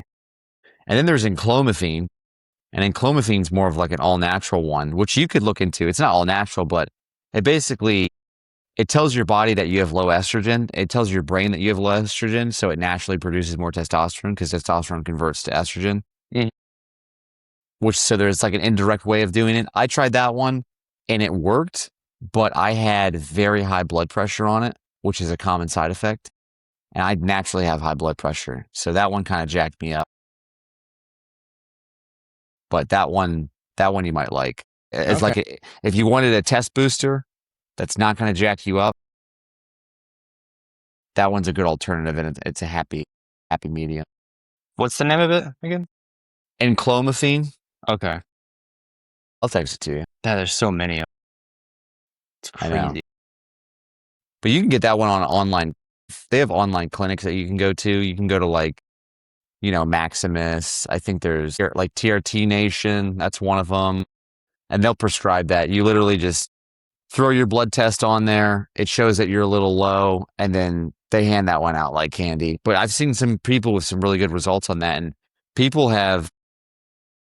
there are guys that have done like a 1.5 to 2 times their current testosterone levels. So yeah, there are guys that go to like 1,000 on their free testosterone. So that's an option. That's crazy. Yeah, I don't know what I'm going to try next. I'm going to start with this stack, see how it goes for the next 2 or 3 months, and then I guess address it from there. Yeah, I'm excited for you to try the modern aminos Retatrutide. I think you'll. I mean, we got to see some results there. If not, then did you notice the difference? We should just start What? Taking down. So we start taking down these companies. You're selling Seriously. me bunk. I want a refund. Did you notice the difference between the modern aminos and the first one that we tried? Whatever their name is. The other amino. Omega aminos? Yeah. I thought they were this. Okay. Exactly. I thought they were pretty close. Yeah. I honestly couldn't tell a difference. But you tried omega aminos, and you tried the omega aminos. You went up to how many milligrams on Reta? Oh, I went up there. I don't know how much on theirs. 4? I think I got to like 6 or 7. I can't remember. So you started out, all right, so you did 12 weeks, right? I think a little bit longer. Yeah. And I don't remember the starting dose. It was low, like everyone else. Okay. And so you've done 2 cycles of the Reta though, right? Or did you just do 1 long cycle of Reta? I think 1 long. I never stopped like I did now. I was taking a little break now. So. All right, so you ordered omega aminos, did like 10 weeks, 12 weeks, and then you bought more from that next website, right? Yep, Peppy, and then got it. Yeah, that makes sense. All right, well, sick. I think honestly, you'll see some results from this. How high did you go at the end of it? You went up to 6 milligrams. Yeah, I think it was 6 or 7, between 5 and 7. The MOTS-c, I think that's the one that I had more on. I did order modern aminos before. I was using their SARM. That's what I ordered from them because they had so many. When we first initially started, I got the one for endurance. That's right. It wasn't that great. It gave me wild dreams though. So yeah, there was that. Was that the Carterine? The GW, the newer GW. That's right. Yep, that's right. So, but I was reading weird things about SARMs. That'll probably be the last time I do that. Same. They're a little crazy. I did the AC. That's right. 262. Yeah, you tried that one as well. Yeah, that one was, dude, anyone out there, just stay away from SARMs. They'll just jack you up. Like if you don't do it right, you have to get your blood work done. you're supposed to take, like you're actually, people will take like an enclomiphene, that one thing I was telling you about, so that it doesn't jack up like you have to take, there are people that will run tests or they'll run pro hormones with the SARM to keep up their natural supply because, the SARMs suppress you. I don't know. I think they're kind of old school now. Yeah, it You is. know? And I've done so many cycles of SARMs. I'm glad nothing ever happened to us. I know. Because who knows I what know. that stuff was actually doing in the background. So, man, Yeah, you get jacked up quick on that, dude. yeah. Yeah, we had some close calls. Always been good, though. Did you hear about the USS Abraham Lincoln? What's going on with that? Bro, there hasn't been a lot of, news, I would say, and since our last podcast, but this one I found out about, and there's not a lot of people talking about it.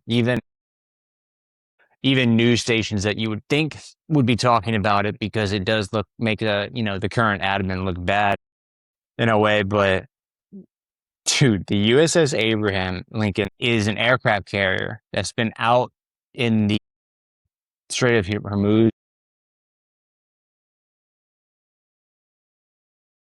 Iranian area, and they are working on the blockade, and it is so bad because they are running out of like good food. There's like no one's got any like deodorant. It's sad. Deodorant. The conditions are terrible. Yeah, you got to look this up. There's been like 6 suicide attempts. People are it's so bad. People are jumping off the side of the ship. And like, What? yeah, dude, no one's talking about it, but they've been out there for like almost a year. I think it's like been 250, 300 days. Yeah. Yes, dude. Our ATs were bad. Imagine that times like they're losing their minds because like they're being worked hard. They can't like take proper hygiene care of themselves. The food is like, they're eating like Velveeta and like bad bread. And I'm like, why? I don't know how something like this happens, but like a lot of our leadership has been like saying, I'm not trying to say names specifically, but they're downplaying it like it's nothing. And finally, I think the George Washington is on its way to relieve them, but it took like a long time and no one's talking about this. And I was just thinking to myself, how cool would it be if you were like a senator or a congressman? Because like one senator or congressman, everyone, all service member, they're ahead of everybody. Just showed up on a helicopter, landed it, was live streaming it. Things would get fixed real quick, but they don't do stuff like that. I just think it'd be awesome if they're like a billionaire congressperson and you just take your helicopter out there and just land it on the boat and start live streaming until, I don't think it's that hard to send helicopters of relief out there with just crates of supply. This isn't a difficult problem unless they think they're going to get shot down or something. This is crazy, I think. So if you're going to run this war, which is already pretty unpopular and pretty stupid, if you ask me, at least feed the people, right, that are doing it. They're hopping off the side of the boat. Do you know how hard it is to have that? Because they're not going to ports and getting relief. They only walk around on the land and get some normalcy. I know that. It's like the Odyssey. It's, dude, exactly like that. They're stuck on the boat. Man. So for people who don't know, the USS Abraham Lincoln is an aircraft carrier. So the whole top of it is literally a landing pad. There should be no issue as far as supplies. I don't know why that's even a thing. Just land some stuff on there, bro. Landed or I mean, they have also an intake on the back of it where you can ride boats into it. So I don't know.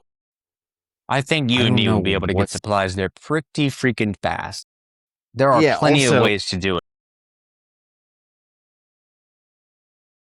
They're like texting their parents and stuff. They're trying to they're reaching out and like people were complaining and like no one was doing anything. There's been 6 suicide attempts that we've heard of. They cover things up. There was one other besides this. I don't want to get off topic, but like some other aircraft carrier, I think a year ago, like they didn't know where one of these guys was. He was like hiding down in the engines and stuff for like months and months because he was so over the whole thing. Wait, there was some guy skating in the engine room? Yeah.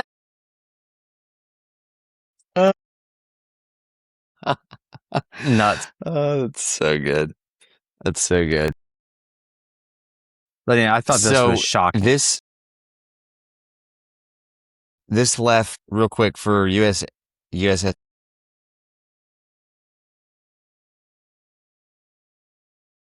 They've been deployed for 260 days.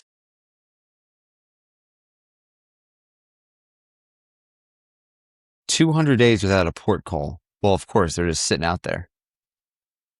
5,000 sailors and Marines. Oh, you know those Marines are going crazy on that ship. It's over 8.5 months.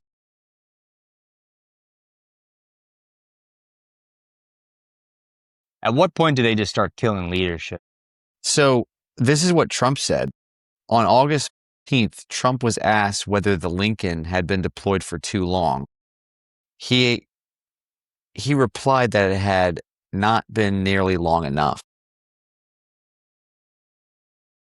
What? Scumbag. I know. Yeah. Scumbag.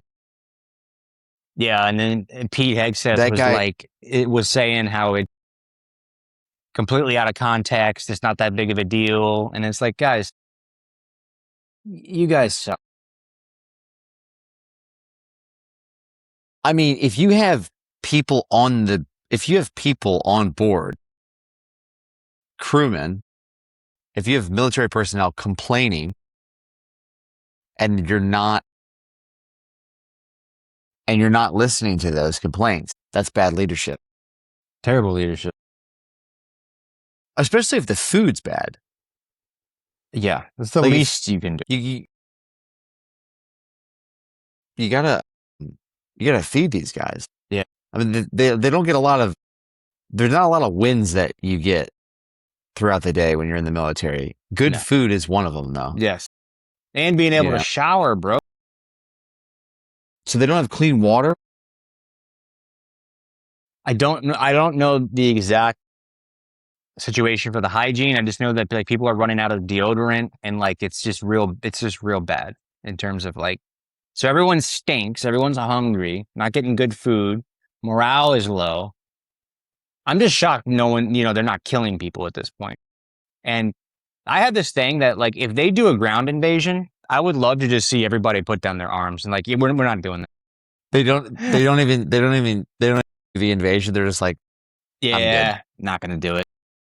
Yeah, you're gonna have to drive that boat yourself, Captain. Yeah, I would love to see that. Be a good movie. But yeah, it kind of sucks that it took this long to get some relief out there, and I don't even think they've had relief yet. It's like it's gonna take weeks to get home. So there's basically plumbing and facility issues that they've run into.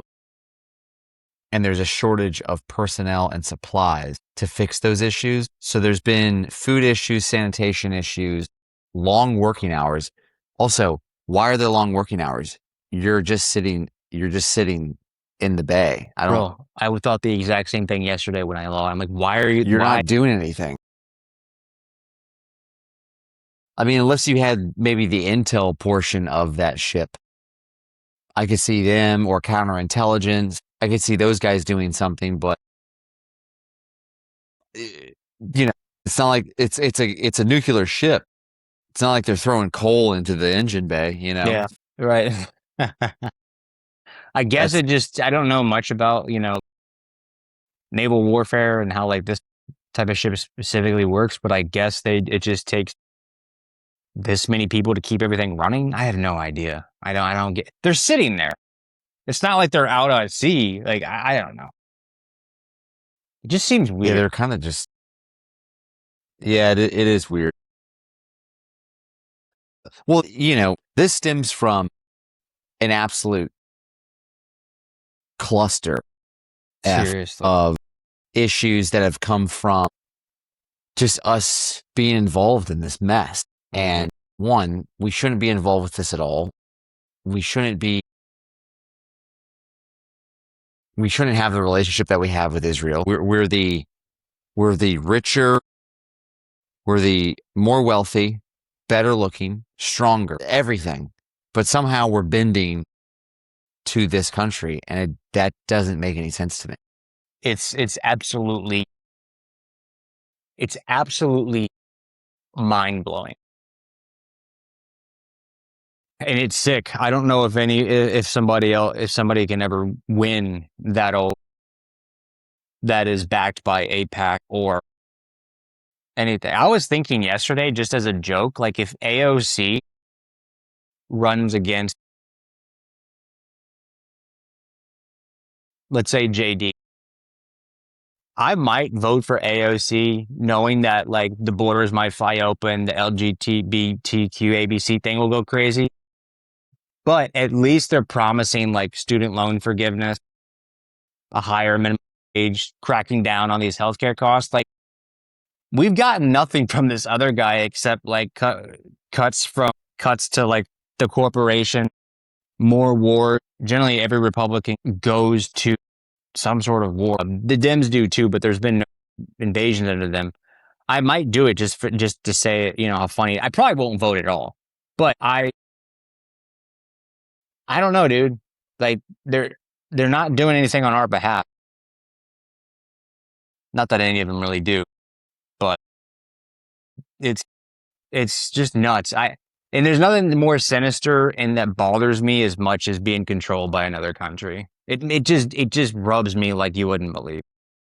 Once I found out and like everyone started talking about it, I didn't know how sinister and deep it was, and it was nuts, dude. So we already have enough issues, and then you realize that there's some dot on the map that has just our country by the groin. Yeah, and it's wild to see. It's wild to see, and then it makes you just go, was there some weird deal that happened after World War II, with all of the allies, or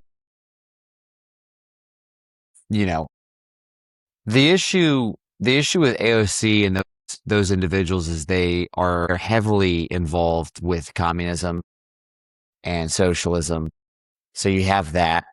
Then you have JD, who will 100% be running. He'll probably be the Republican candidate or Republican, nominee, whatever they call it. And JD Vance is backed by Peter Thiel. Peter Thiel's into robots, like you wouldn't believe, like big robot guy, like, he's pro robot. Yeah, he's probably into young robots too. Probably male robot. I'm joking. I'm joking. No, yeah, definitely male robots for sure. Just getting, but never mind. But it's just, I don't know. JD Vance is Catholic, so I'm like, that's good. And then I'm like, well, he's also like in an interracial marriage. I don't care about the interfaith marriage. He became Catholic recently. It's like, can't really question someone's faith. It's hard to trust anyone in politics that says anything. God, bro. At all, especially after Trump, because, Trump was kind of like, the last bastion of hope, because people jump into that party this time around more than the first time around, and a lot of them were Democrats and independents, because they were like, oh, he's changing it up. He tried to get assassinated. He's got JD Vance. It's different this time. We kept saying it's different this time. It's different this time. And then Trump comes around and just, he does his dirty one more time. And it's no, it's not different. At the end of the day, Trump is a businessman, and he's going to care for Trump and the Trump family. And they're the ones that are making all the money, especially in the crypto market. It's sad to see what they've done with rug pulls as a president. It's crazy that happened, and that's a thing, and that's legal, and they made billions off of just regular retail consumers. Yeah.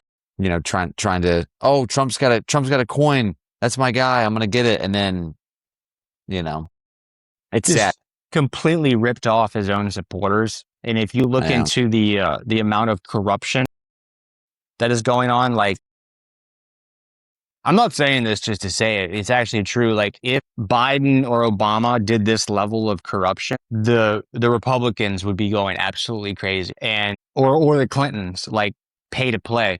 What Trump has done is unprecedented corruption. When you see, like, remember Qatar gave us the jet, that nice Air Force One?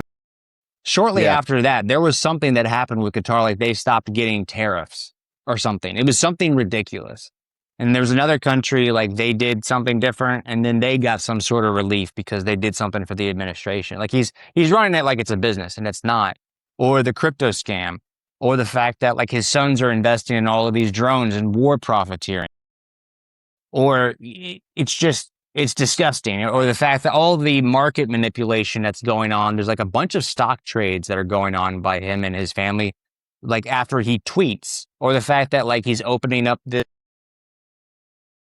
if you do like $100,000 a month, you'll get access to his early tweets or Truth Social. So you know like which way to invest.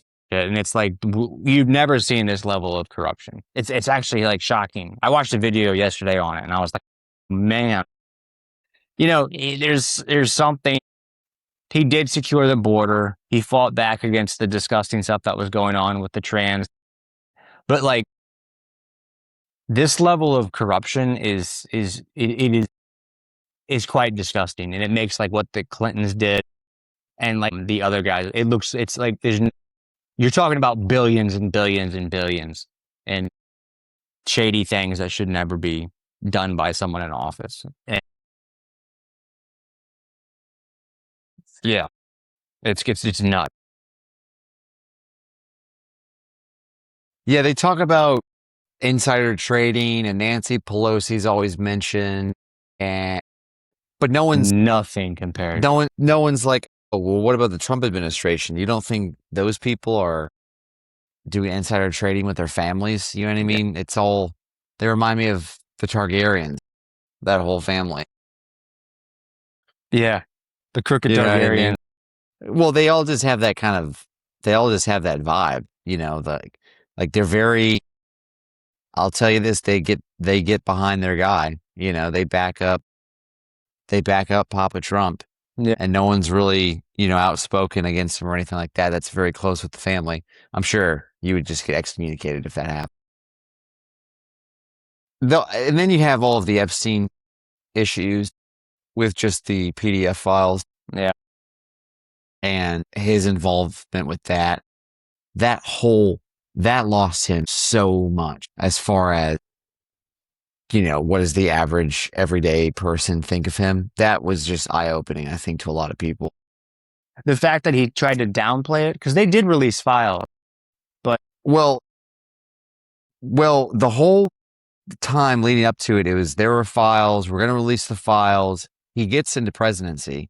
There's no files. Oh, yeah. There's nothing to see. And Pam Bondi, his henchman, she's going around. There's no files, this and that. Then they release some files, and it's not enough. And they release more, and they release more, and you can tell it's just an inside job. And then you have, the head of the FBI. He's very similar in the fact that it's all a very weird and corrupt game. And I get it. They're playing a corrupt game with other corrupt politicians. So they probably think they just have to play dirty along with everyone else playing dirty. And it's the only way to win. And I don't know. The only thing I can think would change, and this is just a maybe, is that all the boomer and Gen X, they need to die off. And we have to see what well, I mean, a lot of the younger guys, they don't take money from a lot of the lobbies and stuff. So it's just the only bastion I hope is maybe that the Gen Z and the millennials get in there and do something. I don't know if it'll be any different, but yeah, it's going to take Gen Z and then it's going to take, what's the next gen after Gen Z? Gen Alpha. Gen Alpha. I've heard Gen Alpha is pretty good too. So I think there's some hope there. Gen Alpha, there was someone who came out saying that the amount of time that they're spending more time on long form videos than quick reels and shorts and things like that. Gen Alpha? So they're Gen Alpha. So they're like the opposite from the Gen Z. Apparently they didn't like the flack that all the Gen Z guys got. So they're trying to like move away from that generation and do their own thing and not be kind of, I guess, so ADD with the way that they have their attention and where it's kind of focused on. Gotcha. Okay. Yeah. I mean, we'll see. I had one Gen Alpha employee, and he was pretty cool. Everyone else was Gen Z, and then the Gen Alpha guy was pretty legit. So we'll see what happens, but it wasn't always this bad. Like there was always like corruption and bad things going on, but there was lines that people wouldn't cross back in like, I guess, prior to the Kennedy and stuff, and even around then. You know, the worst thing we all knew about was the Nixon thing when he was spying on the other company or the other guys, and like the Watergate thing, breaking in, trying to get stuff. And it was like, that was the worst. That you have all of this going on with the amount of like corruption. It's like, so it wasn't always at this level, I don't believe. So, which means it could get better. That's what I think about. Is corruption worse now, or is corruption just more apparent because of social media and the internet? That's true. You know, like maybe there were, you know, I'm sure there were maybe PDF rings back in the day, but now it's a thing because people do research, and you can have someone at home with their laptop and they can hunt people down just based off of like a small portion of just their background image of wherever they did a selfie at. They can pinpoint where they're at. And you know, these guys, they get crazy, especially the ones on Reddit. And they're like, oh, he was actually with him at this time. You know, oh, he was on the flight with him. You know, they get crazy with this stuff. It is. Yeah. They will, and they all work together and give each other tips. It's nuts what they can. Yeah. Who they can track down. At the end of the day, though, I agree. I think it's a pendulum. And I think it goes crazy one way and it goes crazy the other way. And I think the universe and reality finds a balance, you know, and just the way that it kind of just goes from one to the other. And one generation goes a little extreme. The next one kind of balances it out. It's like an equilibrium, I think, kind of just finding stability. Yeah.